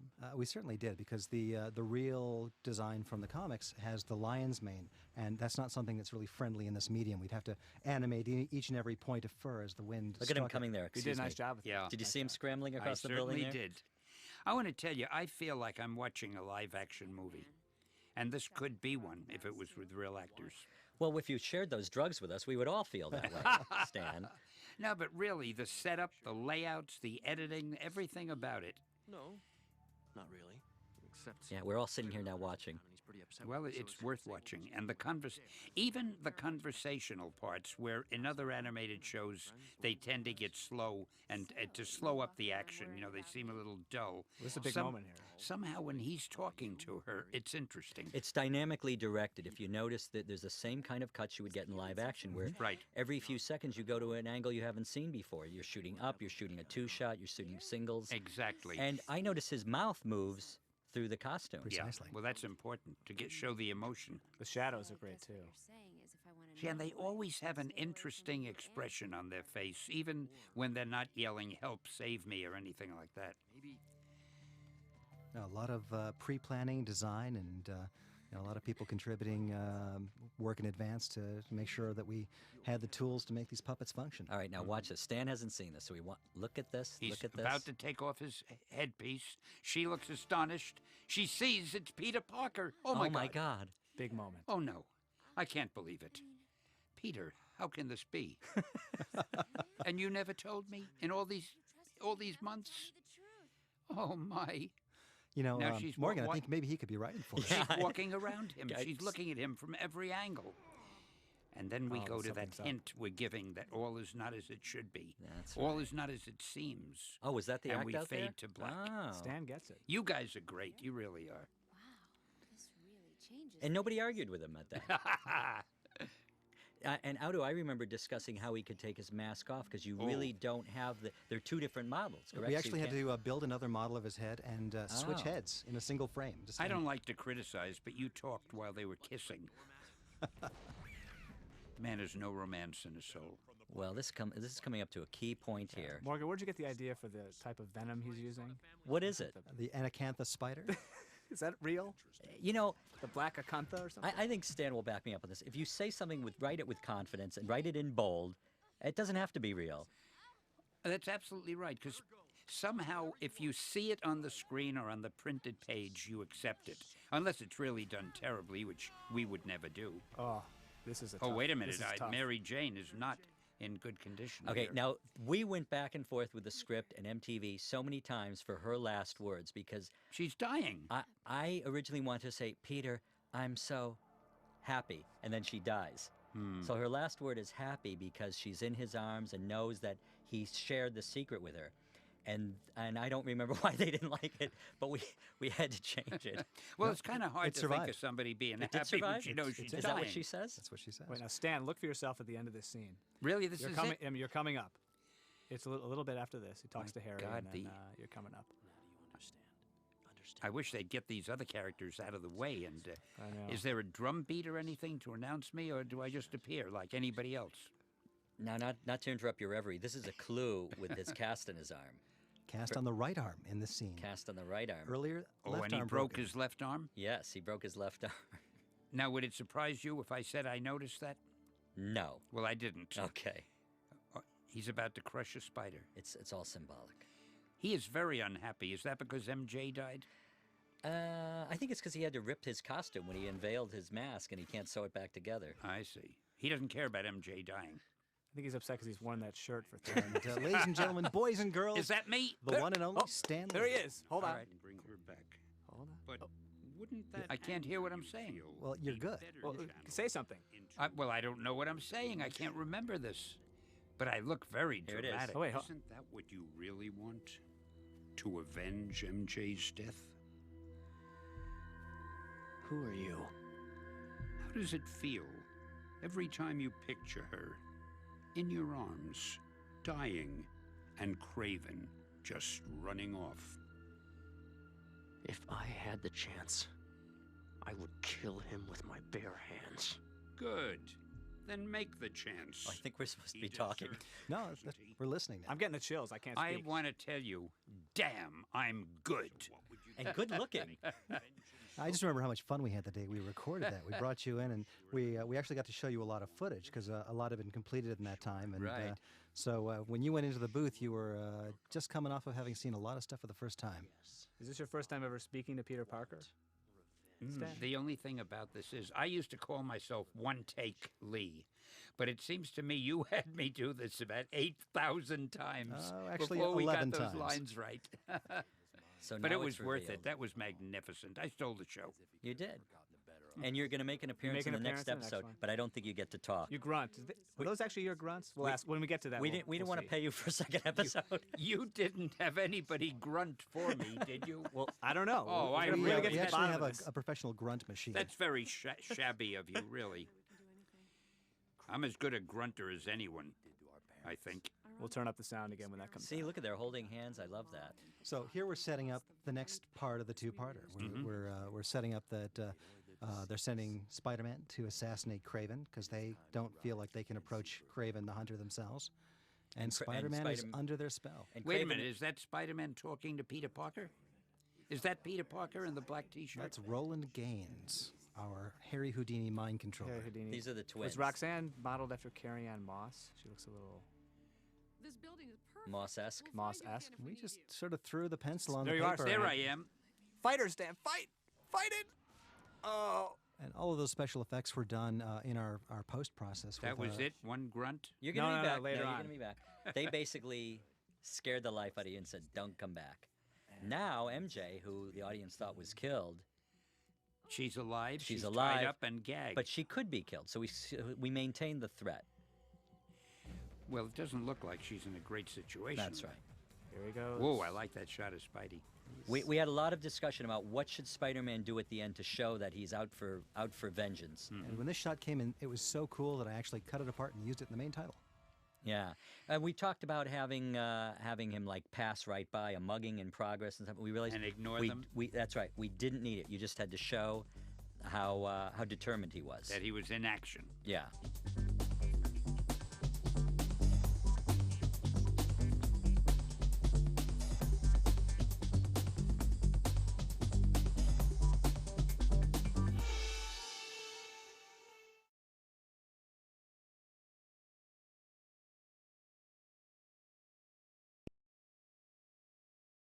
This is known as the show where where somebody grunts for Stan. Well, you have people to do that. Well, we actually have a 2.5-minute previously on Spider-Man because at this point in the series, we were kind of running low on cash, so I could only afford about 18.5 minutes of actual new and novel footage. This and, was the easiest writing for me. It was previously stuff on- that happened in episode Actually, 12. Audu, I have to put a slightly different spin on that. As I said last time, in thinking of how do we make this one bigger, Right. I think one of the things we came up with is if we did a two-parter, we would have a 2-minute previously on. which and- would allow more resources That's to be right. put into the 18 minutes that were left. That's right. So that's one of the ways we craftily made a bigger season ender. And it was well worth it from what I'm seeing. Now, these are shots from the last show. Last week. This They're is to really some remind great everybody. Shots too. Yeah. So, Stan, this is part 2. You won't be as bored as part 1 because I wrote it. Well, if yours is as good or better than the one that Morgan wrote, it's got I'm your gonna grunts. love it. Pardon me? Was that the grunt? I missed it? No. We'll show you. We'll bring it up. Okay, there's a story behind the grunts. I could only afford 8 actors. That's all I had budgeted. and I wasn't able to afford to bring you in for a single grunt. I figured you were a busy man. I would have grunted twice or 3 times. Can you reveal You'd have gotten your the real money's grunter worth. was? We have a grunt machine Okay. that makes grunts when you press the little red button. Oh, Stan, there is. you are. Now, I'm glad you repeated that. you're talking here, but it's a repeated talk. I've heard it. I've heard it. My nose is a little bit long. Well, again, from a budget constraint point of view, you're actually one of the twin goons from Show 10, Mac and Jack, but with a hairdo. Oh. I'm sitting here That's next to Stan. interesting. Stan is a lot better looking in person. I mean, That's very funny. I hear these creepy. We're still in previously on? Yeah. Oh my God, that goes on There's forever. a lot of this stuff. was one line of writing. But it's worth it because these shots are really beautiful. So for you, it was one line of writing. For me, it was like a day or two with editor Bruce King That's the saying, trade-off. "Okay, we got I 10 more know. seconds to fill. What do we choose?" I'm sorry. I'll ingratiate myself to these two guys now by saying, sure, the writer has the easiest job. He just puts it down on paper, All right, whatever here we comes go. to his And mind. here we Mind are. Games Part 2. Fresh and novel stuff. And a Ooh. bit of trivia here. That's actually Richard Damien and Raymond, his thug, seen from behind playing Craven's goons. Oh. Now, it's starting, and we left off with Spider-Man going into action. He's going to go after them, Hunting right? Craven. He's going to try and kill Craven. All right. Michael Dorn, great voice, by the way. Craven. Michael Dorn from Star Trek fame, Star Trek Next Generation, Worf. And that's why they're on the wharf right now. I love this. With the Look at there's this. a level of Oh, depth that's a great shot. Spider-Man's reflection and the blade. in the script. Good work on that, Audi. Thank you. Well, we referred previously to what we call the martini shots. That bears repeating, don't you think, Audu? Absolutely. It's Mar- where we're trying to really kind of push the aesthetic of a single shot, especially in transformative scenes. Martini shot in live action means the last shot of the day, because after that, Right. in olden days, everybody would go for martinis. And for us, it meant the shot that kicked your butt the worst. Right. Coming from episode 101, where Harry walks into the room holding a martini glass, and we came up with the idea of as written in the script and then as produced and drawn, the olive looks like a meteor crashing to Earth right into camera, lands in the bowl of the martini glass, shooting up through the glass. And after that, we said, we need one of these Stan, there's your name POW again. kind of shots. Your name just came on the screen again. Oh, would you mind doing that You mi- over? yeah, you missed it. I've told you never. Wait, talk freeze when right my there. name is Freeze on right the there. screen. Oh, we've seen enough of that guy. Stan, I want you to pay attention to mine. This is my only credit. Okay, so hold on. I'm waiting. Let's wait for it. All right, whatever this guy. Okay. Is this where she accuses him having tiny little hands? Tiny little, which if I recall at the Is that you? recording, No, you actually kind of improvised that No, at the that's not recording, me. Morgan. Oh, yes, the that's right. tiny little. There it is, Stan. Stephen. They spelled it right. Krazier How do you rhymes with pronounce it? Brazier rhymes with Brazier. Brazier. Oh, that's great. Are too keen. We'd never have gotten close enough to use our powers. Well, now are we into it, or are these? Oh, yeah, still we're other into it. shots? Oh, this we're is into it, it. yeah. The Good. story continues. MJ's escaping. She thinks she's getting away, Here comes another cameo of the Rogues Gallery of Villains. and we have the lizard stalking her. This is actually a really The cool, lizard. Oh, spooky that's little piece. great. There you, She thought she was escaping them, and this is what happens when you try and escape the games. I just twins. love using vignette lighting. great villain, Stan. Boom. Dr. Connors, great villain. Bonds were just for show. I tell you, I am fascinated by this. I know I should be He's talking, gonna smell her. There we go. but I don't like to talk over all this great action.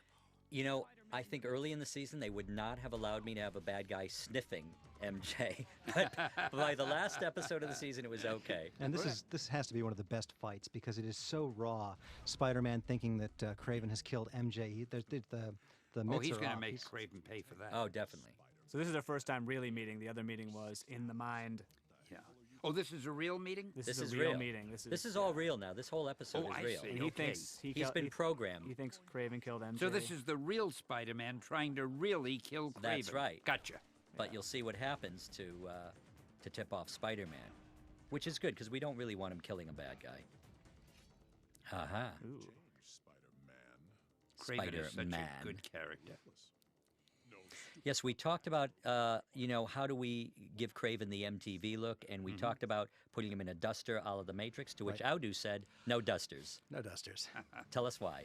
Because the effort involved in animating the fabric as it flies around is about twice the effort to animate a typical character. I wouldn't have thought of that. Wow. This is intense. Of course, right here. I can see it now. Spider-Man. But the outfit you gave him is wonderful. Have you ever noticed how coincidental it is that all villains are evil-looking?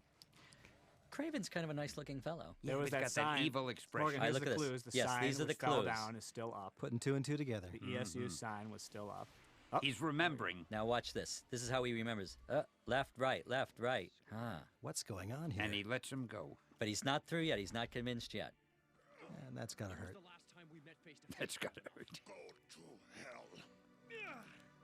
Great dialogue.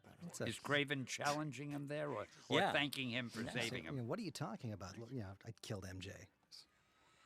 Doesn't make sense. Oh, he explained that he didn't kill MJ. No, he says the last time we met was years ago. Yeah. Where Spider-Man thinks it was yesterday. Yeah, So Spider-Man, between that and seeing the ESU sign still up and Harry's arm being wrong, those are the 3 tip-offs that something is up. And now, in this thing, do the cops like Spider-Man? Do No. that hand signal there was, guys, sneak up on him. That's Ed Asner, right? Okay, so they're still after Spider-Man. Yeah, they'll be happy to chat with him from 50 feet away, but if they can get their hands on him, like I right gotcha. here, get him, boys! No, Is that Ed Asner? that is Yes. Ed Asner as Officer Was he the Bond. voice of He was the voice of Jameson? J. Jonah Jameson in the For those trivia fans? earlier series. Oh, I didn't know that. Well, Oh, he'd is have this- been a great Here we have Jameson. Is this Francesca. Francesca? This is Francesca. And I, strangely enough, Francesca started appearing early in the series before we even had cast her as the girl that Harry was putting the make on. And in every one of those scenes, Harry stops what he's doing to go check her out. Oh, I didn't know that's who the... And plus, she's wearing Denny's hair. Actually, it was her hair first. She has... That hair was given to Denny, MJ's potential boyfriend. And the gag here is that she doesn't speak any English because we couldn't afford another voice actor. So you use the Oh, giggle that's- machine. that We is used the giggle funny. machine. This has the giggle machine. And Harry's trying to speak. Are Not there the going to be grunt machine, subtitles right? coming up? Not to be confused with the grunt machine. That's no, right. Very For different Stan machines. later on. All these decisions are based on budget. Nobody knows that. That's right. Pay no attention to the man behind the curtain. Did I ever tell you that my wife did the voice of one of these characters? In the earlier series of Spider-Man, there was somebody called Madam Webb. That was my wife. And that was one of the dullest remarks, probably, that I have ever made here. There was no way you could follow that conversation. Morgan, I should probably mention that on episode 109, your wife, Debbie, actually assisted you a lot in the writing of that show. Did some of the writing on Really? that one, yes.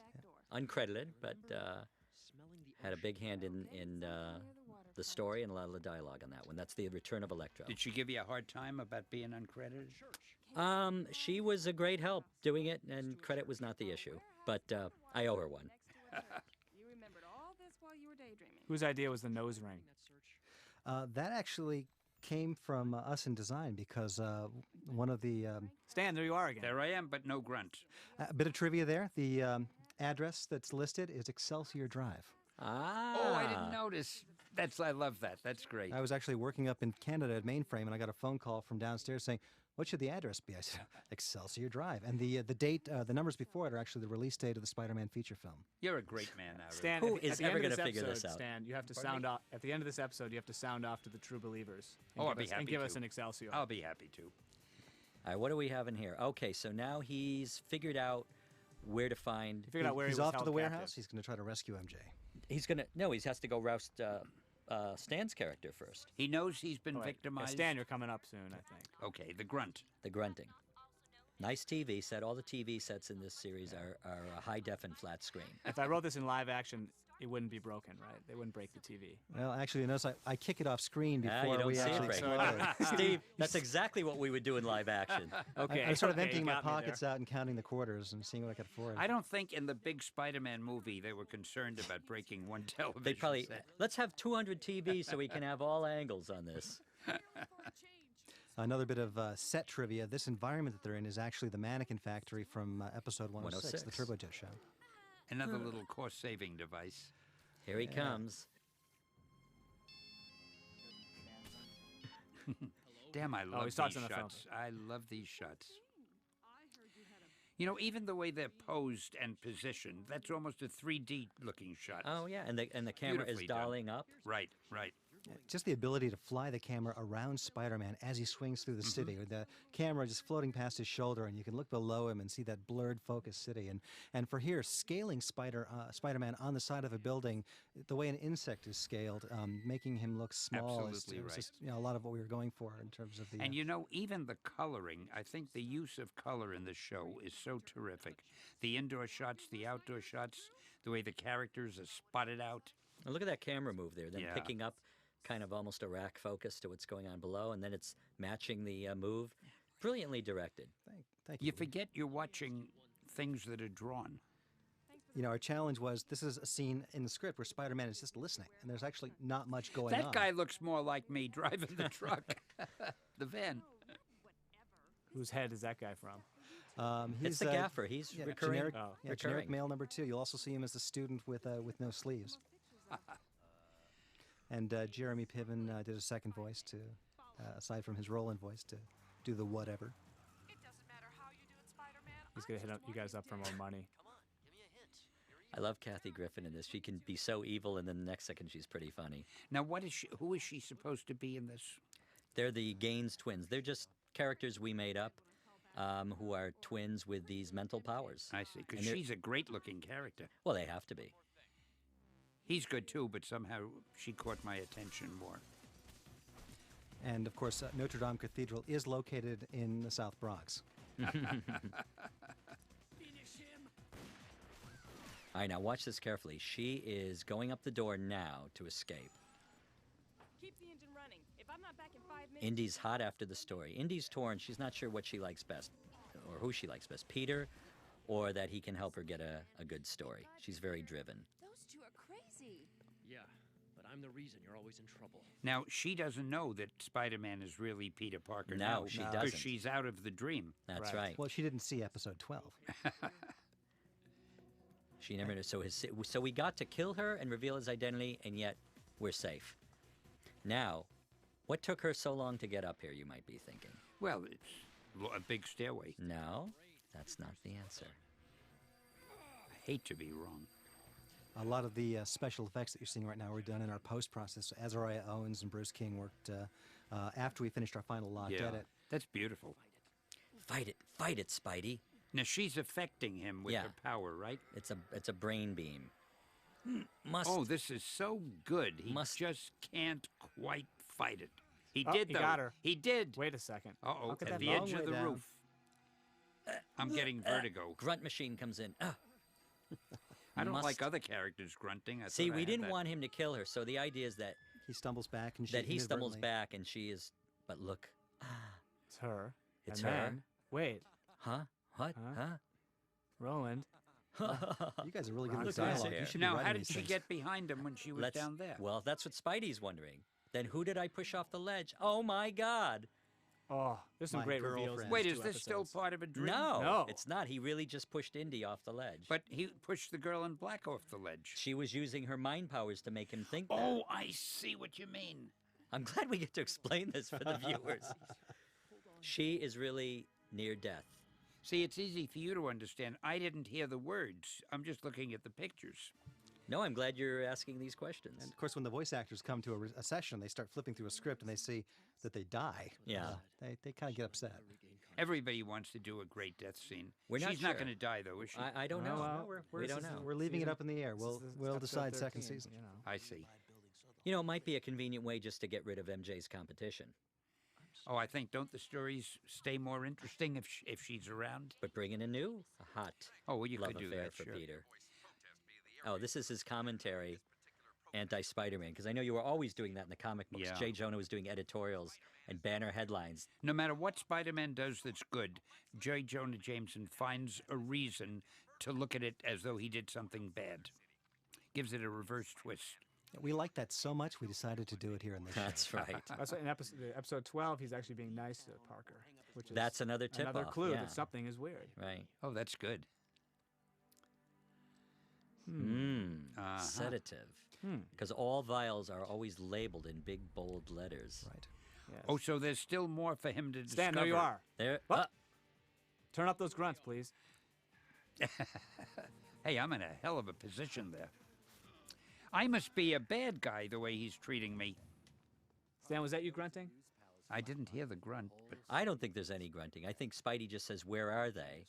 And I hope there's no grunt. I hope you wouldn't let A really nice sequence coming up here. We've got some exquisite staging, and hats off to Tim Eldred who boarded this scene, and the mainframe crew that animated it. It just really flows beautifully. This is nice the way they're walking along, closing doors, so we get the idea that there's a barrier, a physical barrier between them, but still not fully. It's symbolic as well as actual. Could be symbolic. Oh, hey, did I step in gum? No. Spider-Man. There he is. He knows he can deal with them better if they're separate. They both have the same power, right? Yeah. They can both affect him mentally. But when they're together, they're more powerful. Now they've been separated.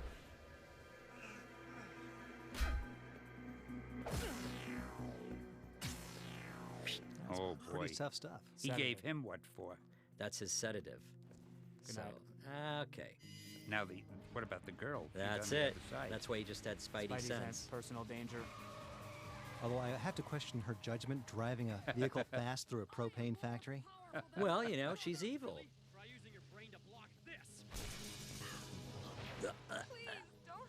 Using that old mind control again. It keeps working, But too. he ought to know by now. But it's just enough to stall him out. Oh, he dropped his serum. That's right. He's in trouble here. Oh, my God, what'll happen? Oh, I wouldn't want to be Spider-Man right now. Oh, my God. He's a goner. Coming right to... No, not high voltage. You know, this is the 13th show, the Oh, last but of the look series. at that. He Anything jumped could off, happen. and she's going to blow up. Oh. I feel like the guys who narrate on the Universal tour, you know. That shark, he's gonna... Oh, no. Oh. You actually killed her? You bet. She was so She knew pretty. who Peter Parker was, That's as right. did her brother. They had to go. Look Yeah, at that. That was a nice They scene. might have been evil, but she was so pretty. Look at this. He's really bent out of shape here. No one ever dies except Gwen Stacy. This, this is spectacular, the way you've got these shots. Now, the brother wasn't killed. The brother Oh, was yeah, just- he was in there, too. He was in the building. There was a scene written where he talks about trying to go back, but I guess, did you... Well, because we didn't want Spidey to be a killer, but you know what? We thought they were so evil and had made him almost kill Indy, and he didn't actually kill them. He didn't actually kill him. So She the did it. brother also was burned up Oh, in yeah. that fire. I see. But we could bring him back, you know, because they could have escaped through a trap door. Well, I've always said a writer is like God. You can kill people, you can bring them back, you do whatever you want. Somebody went to their toothbrush, got a few cells, and cloned them. And the clones don't know Peter Parker's identity. Uh-huh. Ah. This is a very emotional scene. This is very, yeah, there's a lot of emotion packed into this season ender. Now, he knows the whole story of everything now, right? And he knows, basically he knows that he put Indy in the hospital, and that's what's, he thinks, he's beginning to believe his own press that Spider-Man is a menace. MJ's telling Peter that Spidey let them down. Gee, that's similar to a story we did in the comics years ago called Spidey No More, where he decides to give up being Spider-Man because... That's a cool idea. Yeah. I'm gonna steal that. You, get that was old a- issue. It would it make was a great very cover. good series. Wasn't it issue Yeah. like 49 or something like that? Yeah, where he's walking away. With the shot, through the door. And you see his costume lying on a garbage pail. Well, we did sort of the same thing. He Well, just yeah. put he just put his costume in his suitcase with a couple of bricks. And now, what is she saying? She's saying Spider-Man has not been seen for days, and now we know why. There's Peter. There he is with his suitcase. People of New York overwhelmingly feel they will be better off without him. They're right. Well, So that's a for great people thing who've to been hear. tuning in for 13 weeks to see this series play on the air, this is a bit of a shocker. Is this how it ends, where he gives up being Spider-Man? It's about 10. He's like He's giving a he's doing a voiceover right voiceover now. here. The people I've known and loved and let down. Oh, I think that's great. Give me so much, only to lose everything. So the series ends where Spider-Man decides, that's it, I've had it. Yep. I bet he's going to throw that suitcase in the water. Boy, that's a good guess. That's a good idea. Stan, you saw this before. So it's time for me to say goodbye, Spider-Man. See, but there again, the way the camera turned around, that's beautiful. We have There it the goes. moon on one side and the sun on the other, setting up the dichotomy of the two personas, Yeah. Spider-Man and Peter Parker. Yeah, look at this. This is good. We just want people to come back to a second season No, that is wondering. beautiful. That is so dramatic. What Slow a great, pullback. Great ending. Stan, sign off for the true believers, Excelsior. Oh, come on. Hey, I tell you, that is so good it calls for only one last remark. Excelsior, true believers. Excellent. Thank you, guys.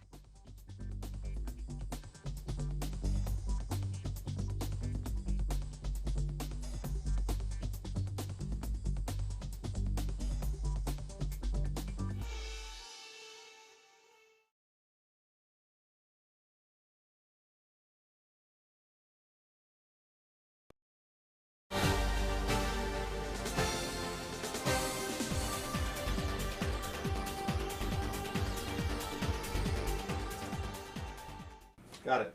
Moving on.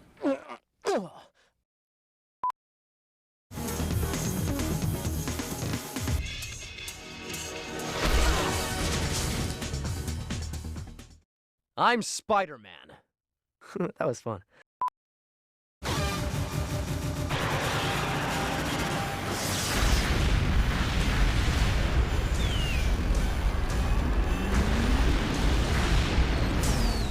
Ugh, this'll look cool on DVD.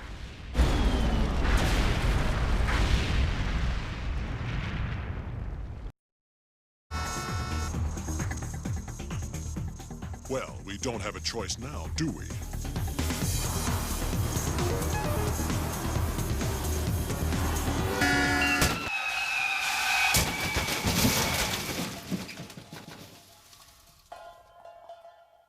Sorry.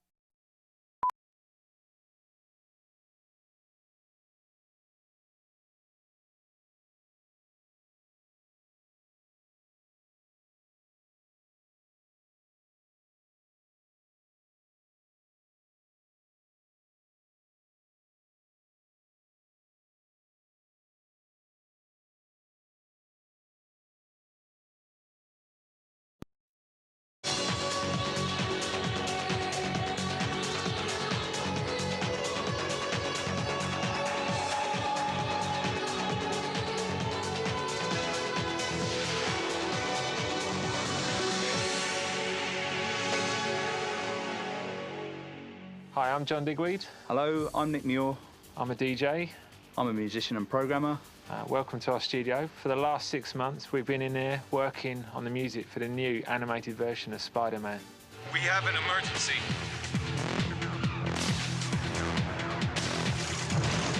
I've always been very fascinated with films and the soundtracks that go with them. Nick and myself are very lucky that the first record we ever made was used in the film Trainspotting, which was a great buzz for both of us. With my DJing, I get to travel all over the world, but mostly America since '94. Through that, I've made many contacts, and through my profile growing in the States, people were aware of the music that we were making, and the Spider-Man project came about. I met up with Rick Unger and the composer Will Anderson. Everyone seemed to gel, it worked well, and you know, that was 6-7 months ago. And yeah, it wasn't really a grand scheme of ours to get involved in film soundtracks, but as John says, the fact that you were over in Los Angeles and met a few people, and they suggested that you might like to get involved in film somewhere along the line, and then I remember you came to me and said, well, let's have a go at doing this project. I think the thing that both Nick and myself have noticed about this new version of Spider-Man is the way that it's shot and the animation. You know, there's a lot of depth to it. It's a bit darker and grittier, yet you still got the one-liners, the classic one-liners from Spider-Man coming out. Musically, it's been great to kind of put what we do alongside that and marry them together. And I think, you know, the combination of, you know, kind of electronic music with this cutting-edge animation just seems to work so well. One of the things that struck us was that it was so atmospheric. The lighting of the production is superb, and the visual effects, it's a real visual feast, and very creative and very imaginative, and that's what we like in our music making. A lot of the episodes have, not all of them, because they explore different atmospheres, but a lot of them have a real explosive, high energy quality to them, and we like powerful music. That's how we like the music to be. So the idea that you've got real explosive energy within the production, you can mirror that in the way that you're making the music. That's been a real inspiration. Even though there's 5,000 miles and 8 hours time difference between us and LA, we've been able to work very quickly with Will Anderson and the producers and directors, because there's an FTP site which enables us to retrieve, you know, the music and the video, and also put up the music that we've been working on and get instant feedback. Any music to picture we'd done before had been done using video and syncing the video to the computer with time code, but this time around we were able to import files into the computer, so we had a readout of the cartoon as we were writing the music, and it meant that we could write the music really tight to picture, and that in itself makes you write music slightly different way, because you want to reflect what's happening in the action in the music. Since the Spider-Man feature film came out, it's kind of raised, Spider-Man's probably the #1 action hero, and I think this animated series just kind of takes it off at a different slant, but it's still going to be a huge hit across all ages. I think everyone's loves the hero. I think someone like Spider-Man, a lot of people can relate to him a little bit. There's something human in there as well. Good. I seem to have your undivided attention. It's not too late to turn this thing around, is it, Dr. Connors? We tended to stop short of being totally triumphant with the music, because there's a slight doubt in his mind that about his status as a superhero, and that lends itself to the atmosphere and puts a curve on things, which we were able to pick up. Being involved in the Spider-Man project has been a huge undertaking. It's been probably the biggest challenge of our careers, as well as probably one of the most rewarding as well. The whole team has made us, feel like we're part of a big family, and it's been really helpful to us. Having people like Wills, guided us along, helped us with the spotting notes, really given us an insight in, how this whole industry works. And everybody's been communicating with each other really well. Aldu, who's the director, and Grace, who's the studio manager on the project. Everybody's kept us right up to date with what's going on, and we've got all the materials we needed to do the work on time really quickly, and everybody's functioned really well together, despite the fact that there's been 5,000 miles between us and the rest of the team. It hasn't felt like that for 1 second, so that's been great. And it's been fantastic to work with such a professional, bunch of people. Yeah, the sharp end of the business. Yeah. It was good. So, thank you.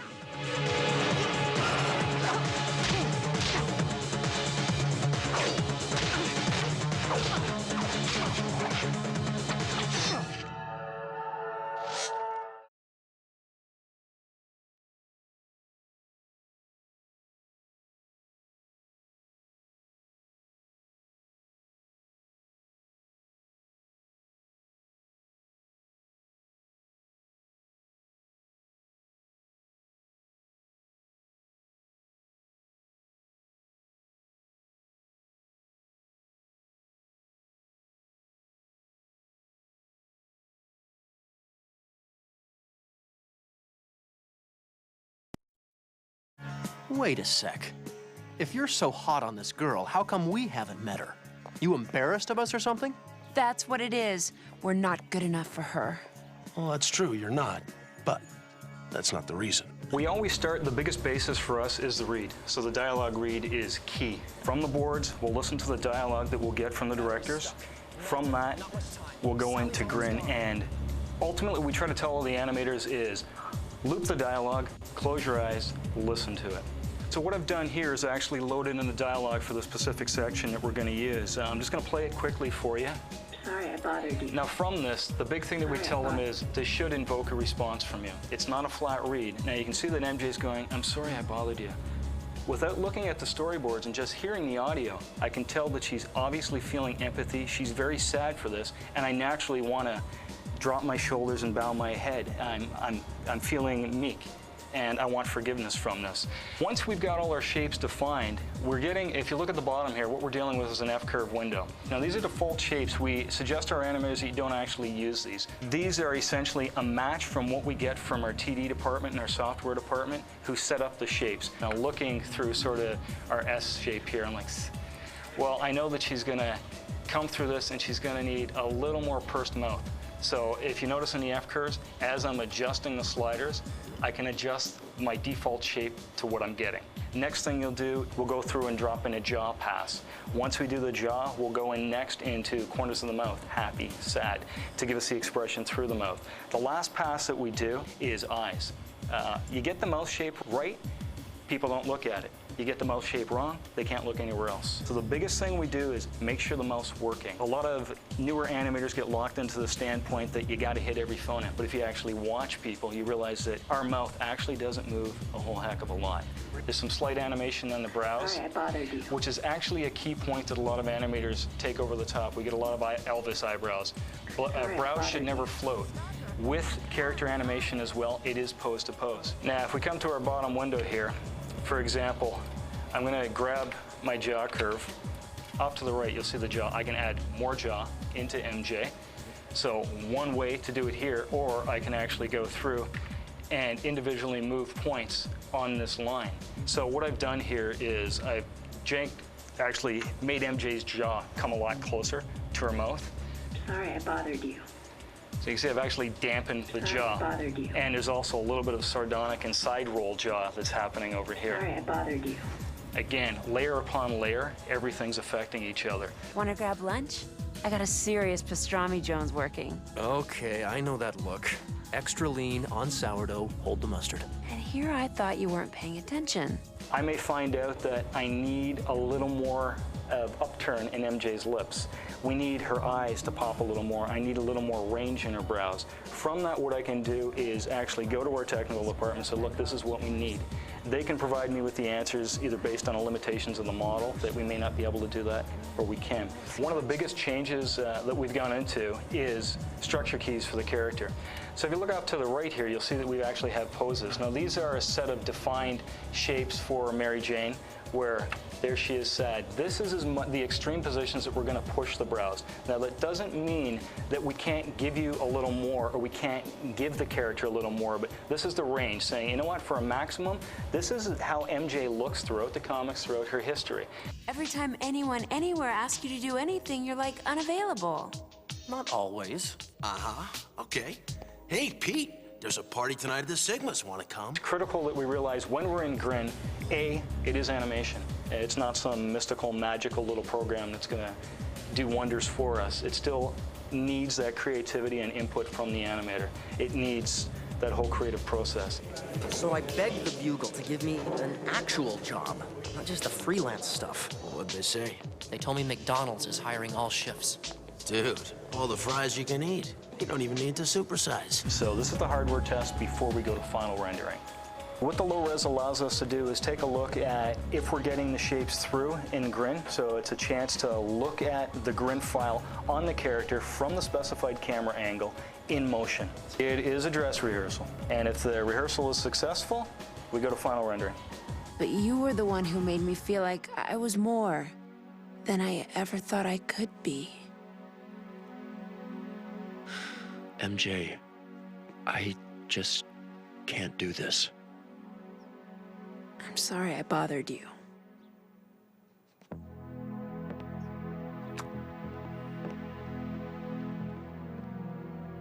Pre-production, the choice was to not actually motion capture much at all. The choice was to actually keyframe the show and then add some motion capture characters in the background. And then when the show started coming in, the idea to keyframe Spider-Man definitely stuck. That was an aesthetic choice and it really works well for the show. But we decided that it was much more production friendly and for the aesthetic look to actually motion capture as much of the other characters as we could. On the school campus with the guys walking around with their books, lots of those we'll just capture and reuse. And then with the primary characters, any time that you get Mary Jane and Harry and Peter in Harry's apartment or around the drip den, all of those instances where they're being human characters will motion capture as well. Keyframe animation is what Mainframe prides himself on. Each animator manually manipulates the characters through rotations of bones, similar to what traditional animation is, whereas the motion capture is we capture a human's movement and apply it to the character. Motion capture will not give you any subtlety in terms of the details. What it will give you is the broad stroke. So we'll take the characters, we'll get them moving around in the right time, in the right place, and then feed it to the guys so they can make it work. Once the animator gets the motion capture, they have the job of integrating the keyframe character, which is Spider-Man in this case, to work with the same movements. And that can be a tricky job because generally if you're doing a purely keyframe sequence, you control the timing of both characters, whereas this one, you're working with timing that already pre-exists. Another interesting note is that often what we'll do is capture Spider-Man in the motion capture studio as what we define as negative space. And what that means is that we actually will place somebody in the capture volume to act as Spider-Man, and then the other actor working to Spider-Man will have somebody to work off. It's very interesting to watch a show that is a combination of motion capture and keyframe, and the Spider-Man series is a great example of it really working well together. Do you think we'll work like this again in the future? I think we're living in the future. I've got something very hot and juicy for you. If you're interested. Hot and juicy? One of the really cool things about animating on Spider-Man, I think, is that the characters are complex, that their relationships are complex, and of course, character animators love to get into characters that have something going on behind what you see. So it's a big part of that is to discuss that and find out where the character's coming from.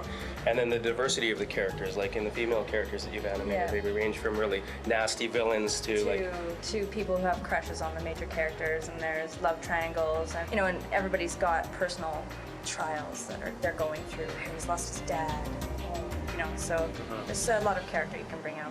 Well, we start with the boards, of course, and where the vision is the blueprint for the vision there, and trying to determine the best way that we can bring across the emotions that the characters are feeling. So first, deciphering what is the main emotion that the character's feeling, and why are they feeling? What's the backstory? So we got to start there to know how it fits into the creator's story.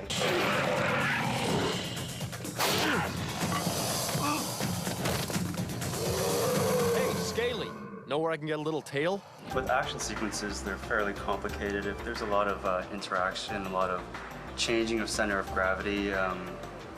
Usually with Spider-Man, since he's so flexible, so extreme, he does a lot of things like handsprings and grabbing poles and swinging from webs. So his center of gravity seems to change a lot. Spider-Man's he's a kind of a dream for an action animator to work on, because he goes to extremes, and of course that's what animation is about, is hitting extremes. So the fact that he's not expected to be human, he's expected to be superhuman, gives these guys license to really push things. And it is a cartoon, so you get away with things. I mean, you push them, you can snap them, you can stretch them to the extreme.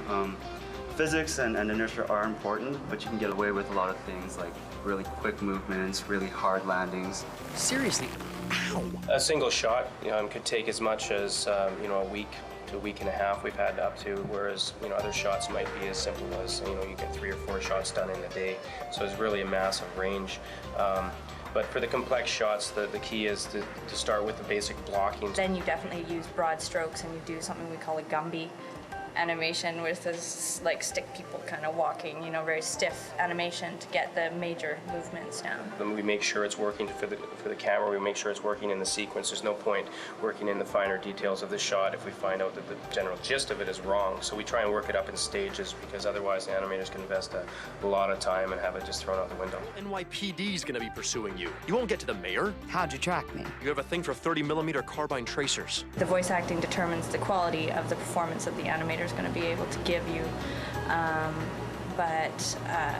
yeah, it's a lot of it comes from us. If the shot is a talking head, a close-up of a person, you don't animate the whole body. You just start with the sound file, and you do the lip syncing and the expression on the eyebrows, and then phone it in from the suite, which is over there, into this room, which is the Avid, and then the director or the supervisor will answer, and they'll take a test, which I don't know how to do because I don't work in here. Ready. Go! Sometimes an animator will send you something that is almost bang on from the beginning. Other times, you might need to massage it quite a bit, because different animators have different styles. It's like an actor bringing you, how about like this, and then maybe something you never thought about, and you help just shape that, because sometimes it might be wonderful animation, but it's just not quite right for the moment. So those little massages until it gets and fits, and of course playing it in the context of the scene, then you really get to see is it working, and working it up like that through 2 or 3 tests till the performance is there. So, what's your deal? Bit by a radioactive light bulb? We'll get them to come in. We'll actually just go through it on the Avid, and it's really handy that we can be right here in no time, seeing how it fits into the cut. We can just, we call it scrub through the shot, basically just going through kind of frame by frame to diagnose the places that are working, the places that need work. Just let him kind of look from arm to arm, just kind of like that before he finally breaks them free. A lot of the cuts are really quick. I mean, you'll have, less than a second of a cut of a shot, and you don't really have a lot of time to see the transition between poses. So hitting a strong pose is probably one of the most important things in an action sequence.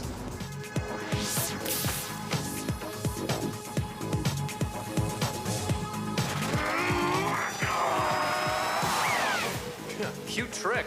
Where were you when we had an energy crisis? After we get it approved, the lighting starts, and it's much like lighting in in the real world, except for the computer can do impossible things. We can tell a light not to affect a certain scene object or a certain character or a certain part of a character. So you can do kind of impossible things as well as, but the major theories are the same as film. And at that point, that's when we start doing higher res still images just to show the Avid where the major light will be coming from. It can take a while with a complex scene to get it lit properly. A high-res image of a more complex scene might take 10 minutes a frame, up to, I think, 30 minutes is our sort of limit that we give things.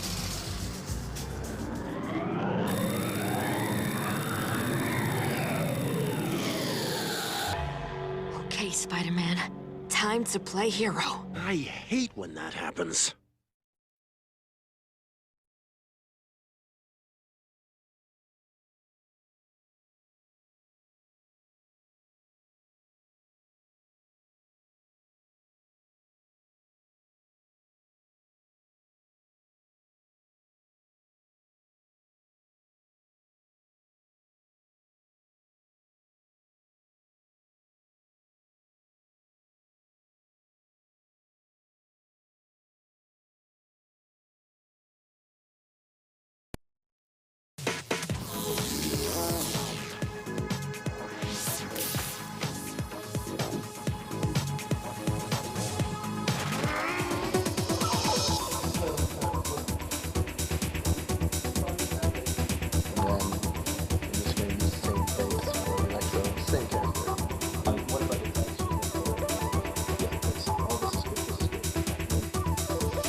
My job to pull together everybody that was involved in getting the series going when we first got it.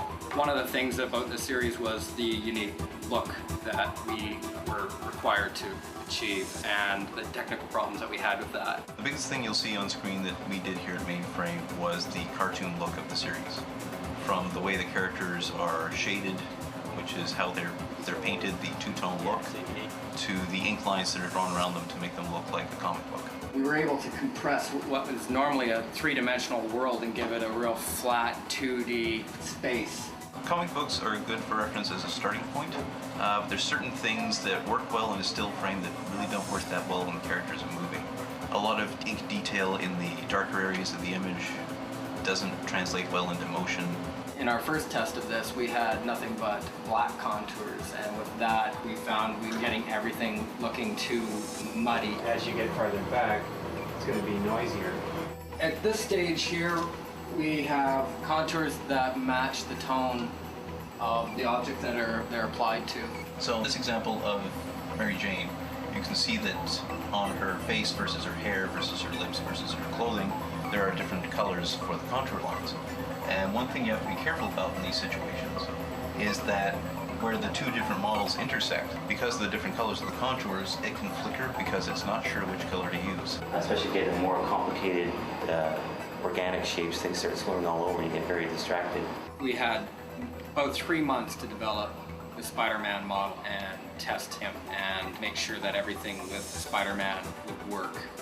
When you have 5 lines of production of Spider-Man going at the same time, that character is distributed amongst about 50 plus animators. He'd better be working or else you've got 50 problems. So one thing you might find you're doing more is rotating the shoulder bones more than you might normally with some characters. That's okay. Just an X. Early in the game, we needed an animator to test our model Spider-Man, so I went straight to Clayton Ryan and said, "Clayton, what are you doing?" And Clayton said, "Nothing."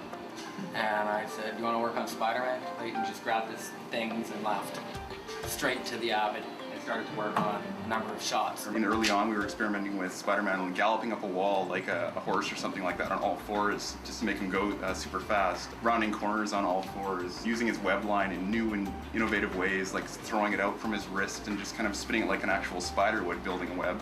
We had to develop a new kind of crawl for Spider-Man because we had to throw out the knee to the side or else he would have intersected with the building. I love this crawl. We wanted to push the model to an extreme pose, and I love it. Spider-Man got very compartmentalized as far as animation went because technically it was a very challenging series. Definitely more acrobatics and action than we've done as a company in the past. One problem with CGI is the more elements you add to a scene, the heavier the scene gets for an animator to use. And one of the requirements that Sony had for us was to populate the city of New York. And if we couldn't populate the city, we wouldn't get the series. So we had to come up with an idea to create render-friendly, multiple-person sets. These guys are basically the catch-all for when these don't hold up. Yes. Right. I mean, they're not. You can't. But you can't populate a set with those guys. No, that's the other thing. I don't want to. I don't want to have a set with 20 of these in. One of our technical directors, Jason Osipa, basically took these generic people and ripped their skeleton straight out of their body and made them these walking shells, and we used them in the background. We built quite a few lower resolution characters that we could use that would be as light as possible to throw in as many as possible into the streets of New York. We built traffic patterns for cabs, cars, and we saved off as much of this as possible continually throughout the series to try and make it easier for the next show that came into production to use the same resources, so we weren't continually reinventing the wheel, which sometimes happens more often than not. Spider-Man, that was a slightly different nut to crack because of the requirements to make it look like more of a 2D flattened stylized image, so the lighting we had approached differently. We had different shaders, or the shader called Uber Shader, which we developed here to help bring out just a two-tone look. That's a lot different way of dealing with things than what we had done before. We were testing multiple lighting scenarios, day and night, realizing that once we eliminated lights, we got a better look, and we ended up with usually 2 sets of lights instead of the normal requirements of 3 or more. A typical show isn't quite as intensive as the Spider-Man show was. Pretty much everything you'd see on the screen was written in-house. We wrote everything to do with the look of the characters, how they're shaded, how the ink lines are drawn around them, the actual geometry of the characters themselves. The software to do that was developed in-house.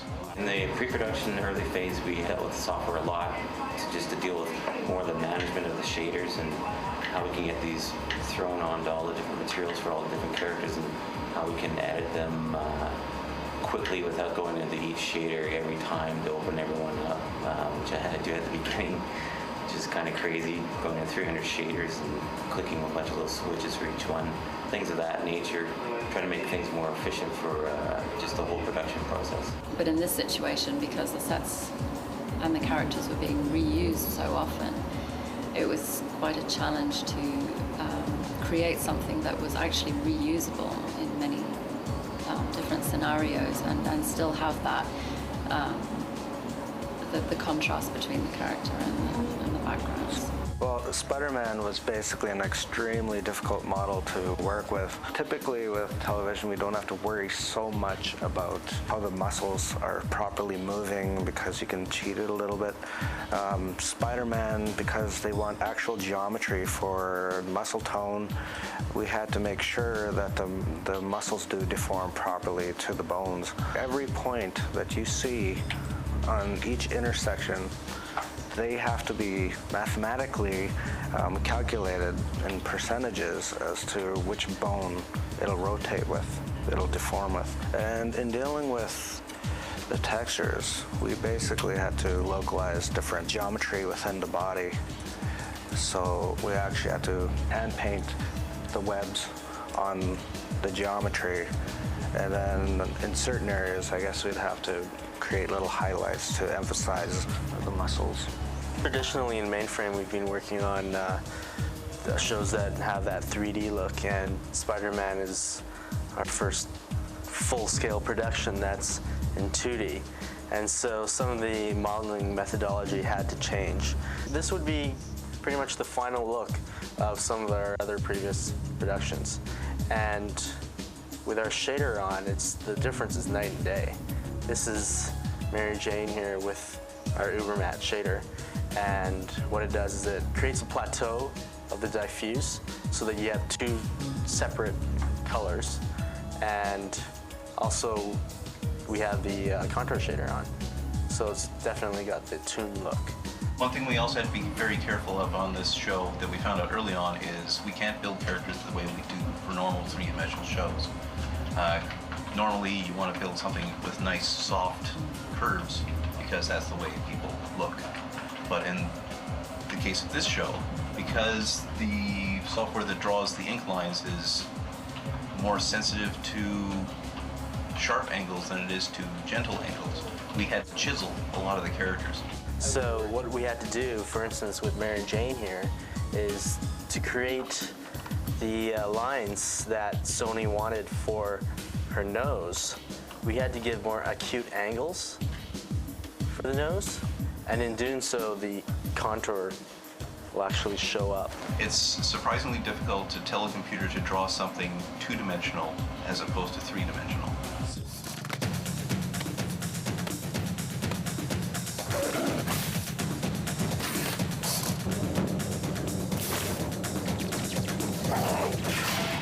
What we do here is it's part of modeling, and we build shapes, and those shapes are used by animators. When I'm looking at Mary Jane here, this is before the voice. We take a look at the face and see what kind of characteristic or personality they would have. And for Mary Jane, we tried to create shapes that were attractive and cute, and so that even when she's angry, her face is still appealing. So what I do is I would grab the model that was built by the modeler, and we would set up the skeleton, neck bone, head bone, and inside we've got the eyes, the eye rig. We set up also, we fit each character with a set of teeth and a mouth bag, which is inside of the mouth.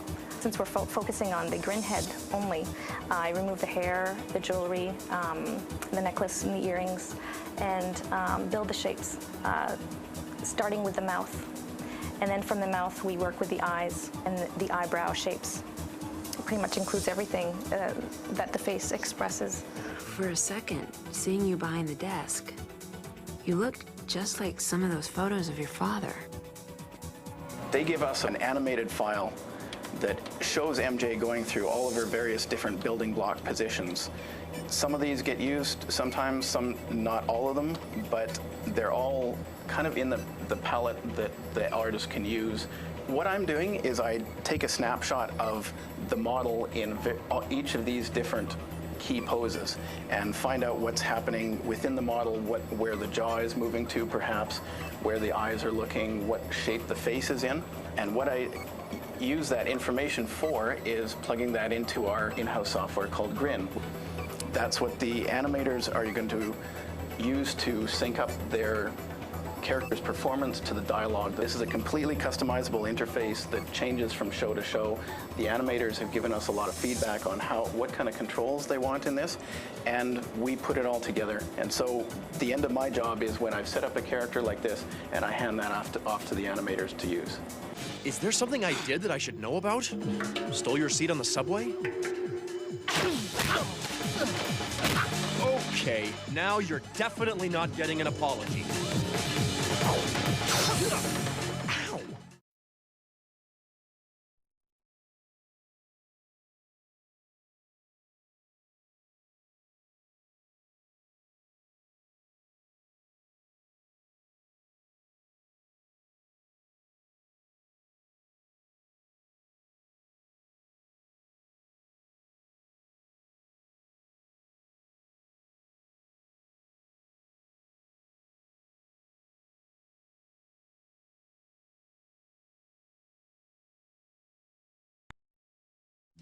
appreciate a little help.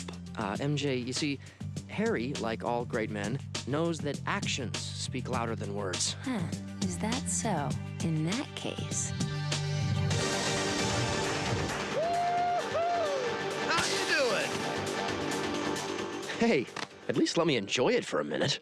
Well, Spider-Man has evolved in many different ways. See, originally I started writing him 1,000,000 years ago, but since then, I can't even count how many other writers have written the stories, how many other artists have drawn them.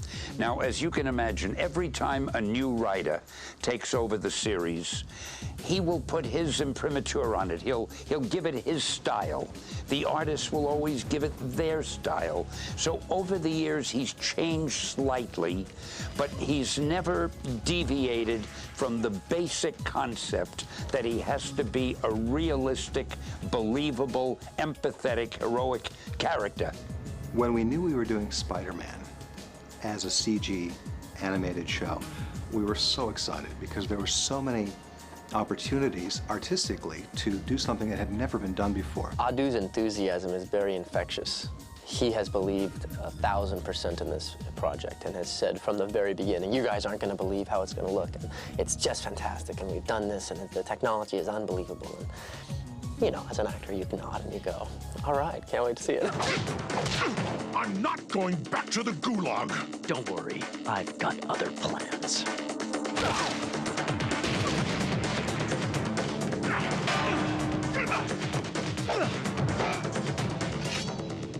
You've changed, Spider-Man. I love the artwork, I love the acting, I love all the subtle things, the way the body language, the way the characters react when they're being spoken to, the way they speak. It's just, to me, everything that an adventure animated series should be. Never underestimate the superhero. Oops.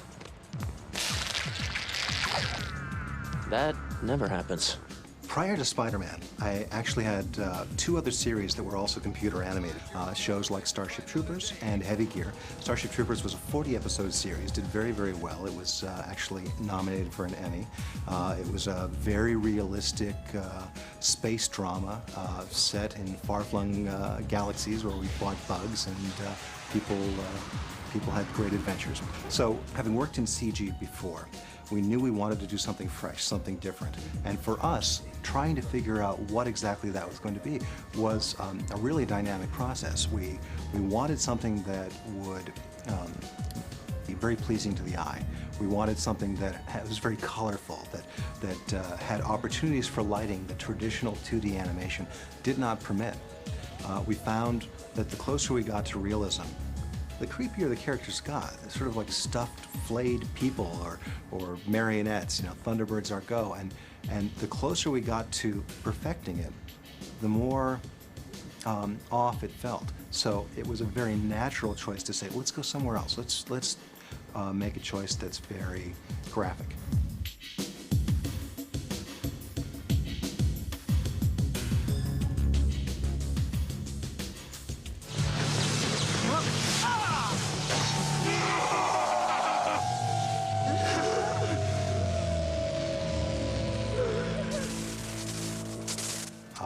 Natural first choice was right in front of us. We've been looking at comic books, John Romita Jr.'s work, John Romita Sr., McFarlane. A number of great artists have supported the Spider-Man stories over the years, and for us, one of the first steps was just to put all that stuff in front of us and see what we reacted well to, see what we liked. For example, Todd McFarlane's design for the spider webs. Beautiful. I love that sort of knotted spaghetti look, and we tried to emulate that as we made choices for our series. Some of the work that Mark Bagley did with the youthful qualities of the character of Peter Parker, that gangly 17-year-old body, and immediately we knew that was a direction that we wanted to follow through on. We had a lot of good source material from the comics, and we wanted to build on that. I must say I was a little concerned about it. I didn't have great expectations for it when I went into audition because there's so many. There's a glut of comic cartoons on TV, and most of them just aren't that interesting. They're kind of two-dimensional. They're sort of cheaply produced, and so, you know, I auditioned because it's a job, but I had no idea that the technical elements would be of such a high level. People have done versions of our characters that weren't too true to the original comic book perception of the characters. And one of the reasons was because we had no control. We just sort of gave it to somebody who bought the license fee. We were unsophisticated in such matters, and they did jobs that were less than admirable as far as the interpretation of our characters.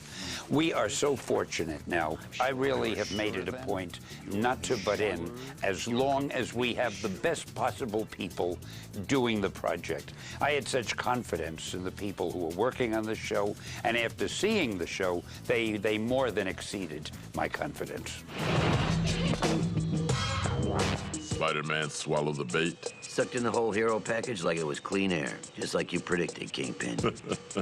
Poor little Spider-Man can't get no respect. What a rube. When they were working on the feature film Spider-Man, the Sam Raimi film, we got the contract at Sony to develop an animated TV series as well. So I began working at that point with one of the creative executives at Sony. We started gathering art and reference, and at that point they brought in Brian Michael Bendis, who is a writer who works on Ultimate Spider-Man. Really nice guy, and he's really, really proud of what we've accomplished on the series. He did a pilot script. This pilot script was very edgy, it was very different, it was very much based on the work that he had been doing in his Marvel comic. And with that script and with some of the art that I and my team were starting to develop, we shopped the show around, and MTV said, this is great, this is what we want. So in the fall of 2001, we shook hands with MTV and began in earnest.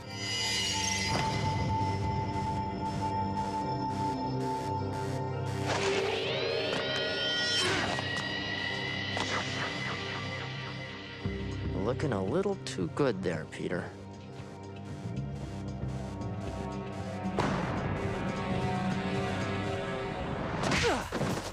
After we made the decision to make it a computer animated show, we needed to find out which studio could work with us on the show. There are a number of studios all over the world that were very interested. Spider-Man's a very popular character, and we set up basically an open audition for studios. We wanted to know that the studio had the aesthetic ability and the technical ability to pull off what we wanted in our art direction. What we were looking for was this toon-styled line where the exterior perimeter of the character would have a line around it, and that line needed to be something that we, as storytellers, could control very carefully. We needed to be able to control the color of the line, we needed to control the line thickness, the line weight, so that as a character's hand came closer to camera or farther away, for example, it would not clot up and just become the line itself. It needed to look like an illustration. And that may sound easy, but it was actually a very difficult technological achievement to pull that off. And the studio that won the contract, hands down, was Mainframe, which works out of Vancouver, Canada. Mainframe is famous for doing Reboot, which was one of the first computer animated shows that ever was on the air. They have an extraordinary team up there. They have people who have been doing keyframe animation for CG for almost 10 years, and they've really protected their talent pool. And the subtlety of the performance and acting that we have in our series is in many ways a tribute to the skill of those animators that are working on the series up there. And here I thought you weren't paying attention. No, I pay plenty of attention. You do? So simultaneous to working with Mainframe on initial technological research and development issues, we started working on scripts and stories. We started to develop premises that were acceptable to our client MTV, as well as to Marvel, as well as to Sony. We've hired writers and story editors who would polish these stories and develop them up. And as those stories started to define themselves, we were able to do more illustrations to support those stories. Who are these extra characters? Who's this bad guy? What does Electro look like? What can we do that is unlike anything that has been done before? I've been reading a lot of Spider-Man comics since I've done this, because I have to talk about it all the time, you see. And it's great. It's a great dynamic to have a teenage character that's a superhero.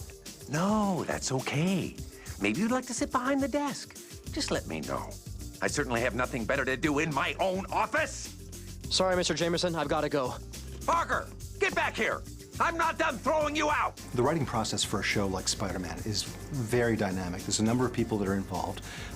Primarily, our executive producer, Morgan Gendell. They brought me in. I read a few of the scripts. I thought, yeah, I could have fun doing this. I hadn't been involved with animation before, but I came in and basically looked at a few of the scripts that had already been written, saw what was needed, started some new stories in development, and got things rocking and rolling. Morgan has this extraordinary experience in television. He'd come off of shows like Law and Order, Nash Bridges, VIP, and he'd actually never done animation before. So for him, it was like a kid in a candy store. Oh, you mean I can do that? You know, I can actually have them fly through the buildings and crash through windows and so forth. This expanded his capacity as a storyteller. So he was thrilled. He had a lot of energy from the very beginning. One of the first things they said to me was, if you can do it in live action, then don't bother doing it in animation. Meaning, we do things a lot, different isn't quite the word, but you can bend reality a little more than in live action. You don't have to adhere to some of the rules you do in live action. He would participate with us at not only as a writer, but also he would come to the recordings, and he would join me later in the process to sit through and flip through storyboards and offer constructive comments on how to direct the shows and how to craft the storytelling. The great thing today, both with Audu, the way he runs things, and using the internet, I would get probably about 15 emails every day with JPEG files showing me rough sketches. Here's 10 rough sketches of possible gadgets. And I say, well, I like these couple. Then they come back, here they are refined. Then here they are colors. Every step of the way, I really had input. I mean, it's not to take away anything from the creative people who do the creative job, but I at least could make sure when I thought of the story idea, or in conjunction with the writers, when we thought of stories and beat them out into outlines and wrote them as scripts, is this what we were picturing to tell that story? MJ, deep down inside me, I'm afraid there's a big, boring nothing. I don't know what else I can tell you, except for the coolest secret stuff about me, which I can never share with you. Like this. We also had to cast. We had to find voice actors who could bring our characters to life. We had over 200 actors audition for the key roles in our pilot episode. There were people from television, from film, from with extraordinary experience, and they were all very excited about the project, and very tough choice. I did a couple episodes of the Justice League and other series, and I thought it's just a great discipline to use just your vocal inflection to try and make a character work. And so I've been auditioning for all sorts of stuff, done a lot of books on tape, Beverly Cleary's books I do, Henry Huggins and all those, and as Spider-Man came around, I auditioned for it and ended up getting it. I didn't even expect to get it, but it worked out real well. Who are you, and what have you done with Harry Osborn? If you keep acting like a jerk, I'm not gonna let you meet her tomorrow night. I thought I'd make dinner for the four of us. You? Cook? Yeah. Well, as in preparing food for human consumption by means of heat? Just shut up and be ready at 7. Neil Patrick Harris is so much fun to work with. He really knew who this character was, and he doesn't need much direction. He'll just sort of reach into himself, and he'll give it to you right on the first take. So then you use the computer, you bring up Jane Perkins' face, you bring up Silver Sable's face, you merge the two, boom. Jane Perkins is Silver Sable. Jane Perkins is Silver Sable. But if she's been masquerading as the mayor's aide, she'd have had plenty of chances to kill him. She's after someone else. Neil, thank you. You've been wonderful today. You were really terrific. Really? I thought that I totally screwed up that college dorm scene. You'd never know. I didn't think you'd show. I mean, it meant so much to me, and then I thought, why was I obsessing over whether or not you saw me? Lisa has this extraordinary subtlety to her performance of MJ that I'm just really a big fan of. It was a very important role to cast. We needed to make sure we had somebody that had extraordinary capacity to control their instrument, in this case their voice, to create performances that would break your heart or thrill you. And at the same time, we needed a voice that was unique. We needed something that was unlike the voices you would typically hear in a television series, especially an animated series. And Lisa, being a singer, has this very personal quality to her voice, and there's no one else quite like her. Petey, I don't care if you go out with Indy. How'd you know it's her? It's written all over your face. I-N-D-Y.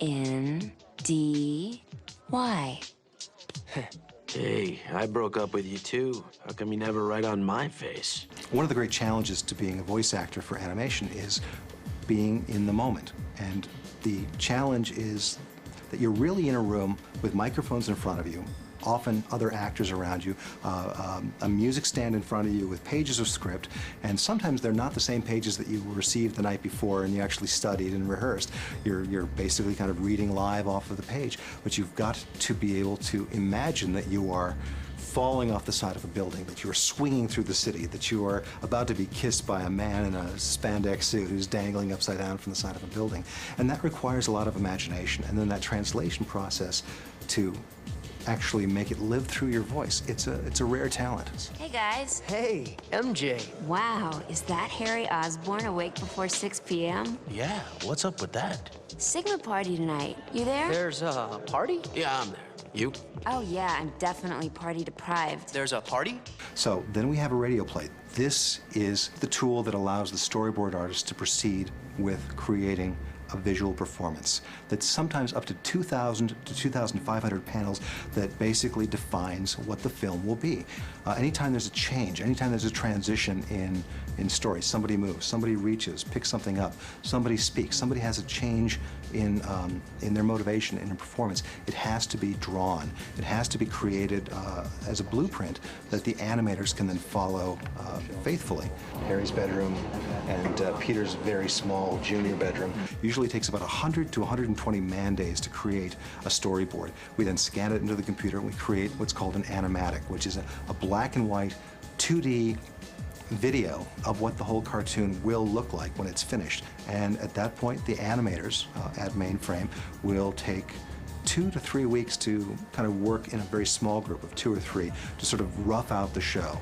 Then when they're ready, a larger animation team becomes available to them. Suddenly 10 to 12 people are working for them to take their rough animation and expand it out and give it life and to really kind of breathe a human side into it. There's always room for improvement. This is where we have faith that the people who follow us in our storytelling understand the big picture. They understand our goals for the tone and the mood for the piece.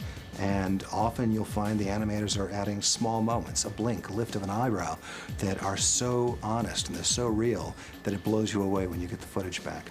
As thrilling as it is to see the action and the movement of the characters, it's even more thrilling to me to see the way these characters emote. They're cartoon characters. Somebody is sitting down at a keyboard and making their lips or nose or eyebrows move or whatever, and they do it, they emote. They're funny, they roll their eyes, they're sarcastic, they're sad, they're happy. That is fabulous, to be able to take these computer-generated images and bring them to life. Don't you remember? You smiled at me, you cared. No one ever cared before. No, it's not like you think. You do care for me, don't you, Sally? Don't you? During the process of animation, we receive work-in-progress tapes, 5 of them, where we have our 2D animatic mixed with a half-finished animation, mixed with a couple of shots that are actually completed or actually finished. And then we will give notes on those as we go and kind of steer the process. So the animation team at Mainframe would have 3 weeks for initial production and an additional 10 weeks for animation. When the animation is finished, it's then delivered back to Sony, where we will do an additional edit. We'll cut about a minute out of it by pulling a frame here, a frame there. What we'll often do is we'll go into other episodes, other shows. We'll pull establishing shots, reaction shots of characters. One of the cool things about the process is because it's in the computer, because it's digital, we're actually able to separate Peter Parker, or Spider-Man, from the background. And so we can take the character level off, put it on a different background, and it looks like an entirely different scene. Coming up to the crouch, that has to go there. So we edit the picture together, we lock it down, and when we have that picture locked to the point where we know that we don't want to change a frame, at that point it's ready for music. We send it to John Digweed, Nick Muir and Will Anderson, who are our composers for the series. They have then about a week, possibly 2 weeks if they're lucky, to score the entire 20 minutes. And it's mostly original stuff, in the sense that it's all original material. Sometimes they'll tap into a theme that was created for a certain character from another episode. Oh, some of those, remember the shaker rattle stuff we had in the lizard show? Maybe, yeah, some stuff with jungle percussion.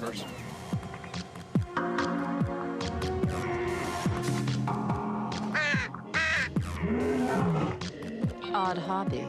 So we have a locked picture, we have a score that matches it, we have also sound design, and we have Foley, and we have dialogue. It all comes together on the mix stage. And our process at the mix stage is exactly the same process that you use in a feature film, where we are making choices about where the music is up, where the sound effects are up, echoing voices, creating special effects for monster voices, and we bring it all together. We kind of put it all to bed. At that point, we then format the show, where we kind of put it into final form, pass it over to the network, and it'll be on the air very soon. It's a very exciting process.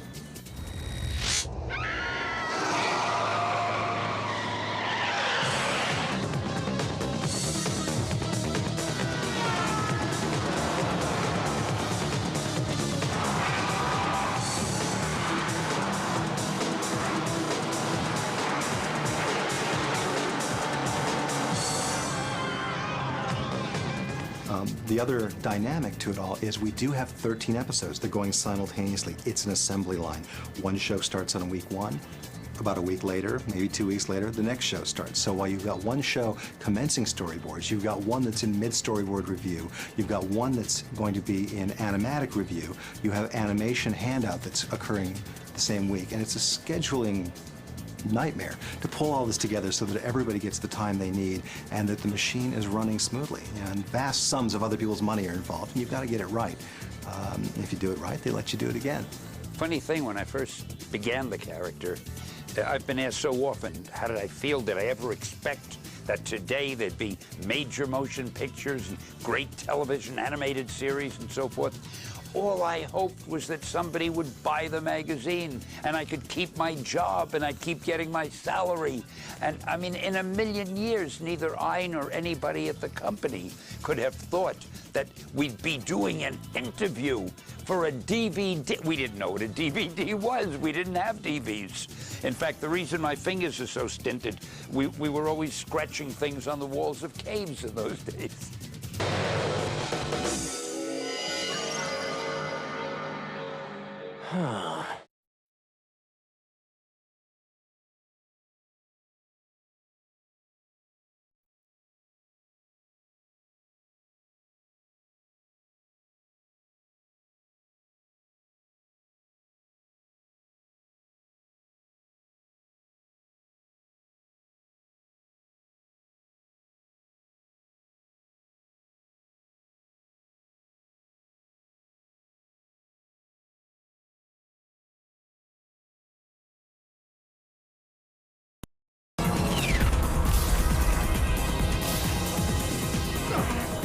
Nobody likes a tailgater.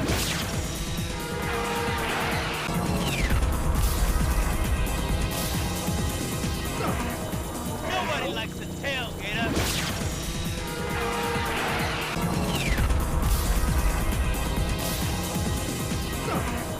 Nobody likes a tailgater.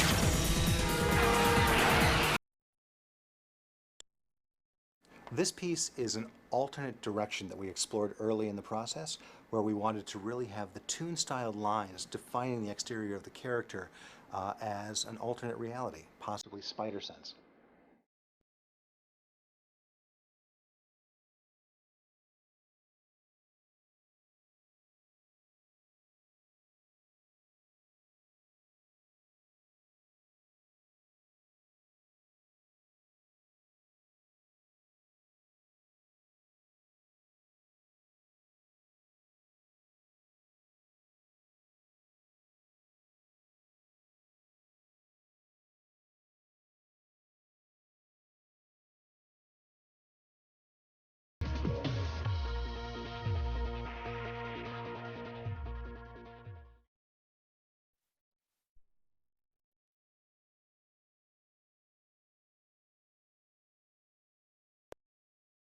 The video that you're about to see is the original audition piece that was created by Mainframe to help land the Spider-Man contract.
The preliminary or rough animation is created in order to help the animators make sure that they've got the shot staged correctly, that performances are working, and it also allows them to solve all of these problems before they invest in the very expensive final render, which takes a lot of computer time.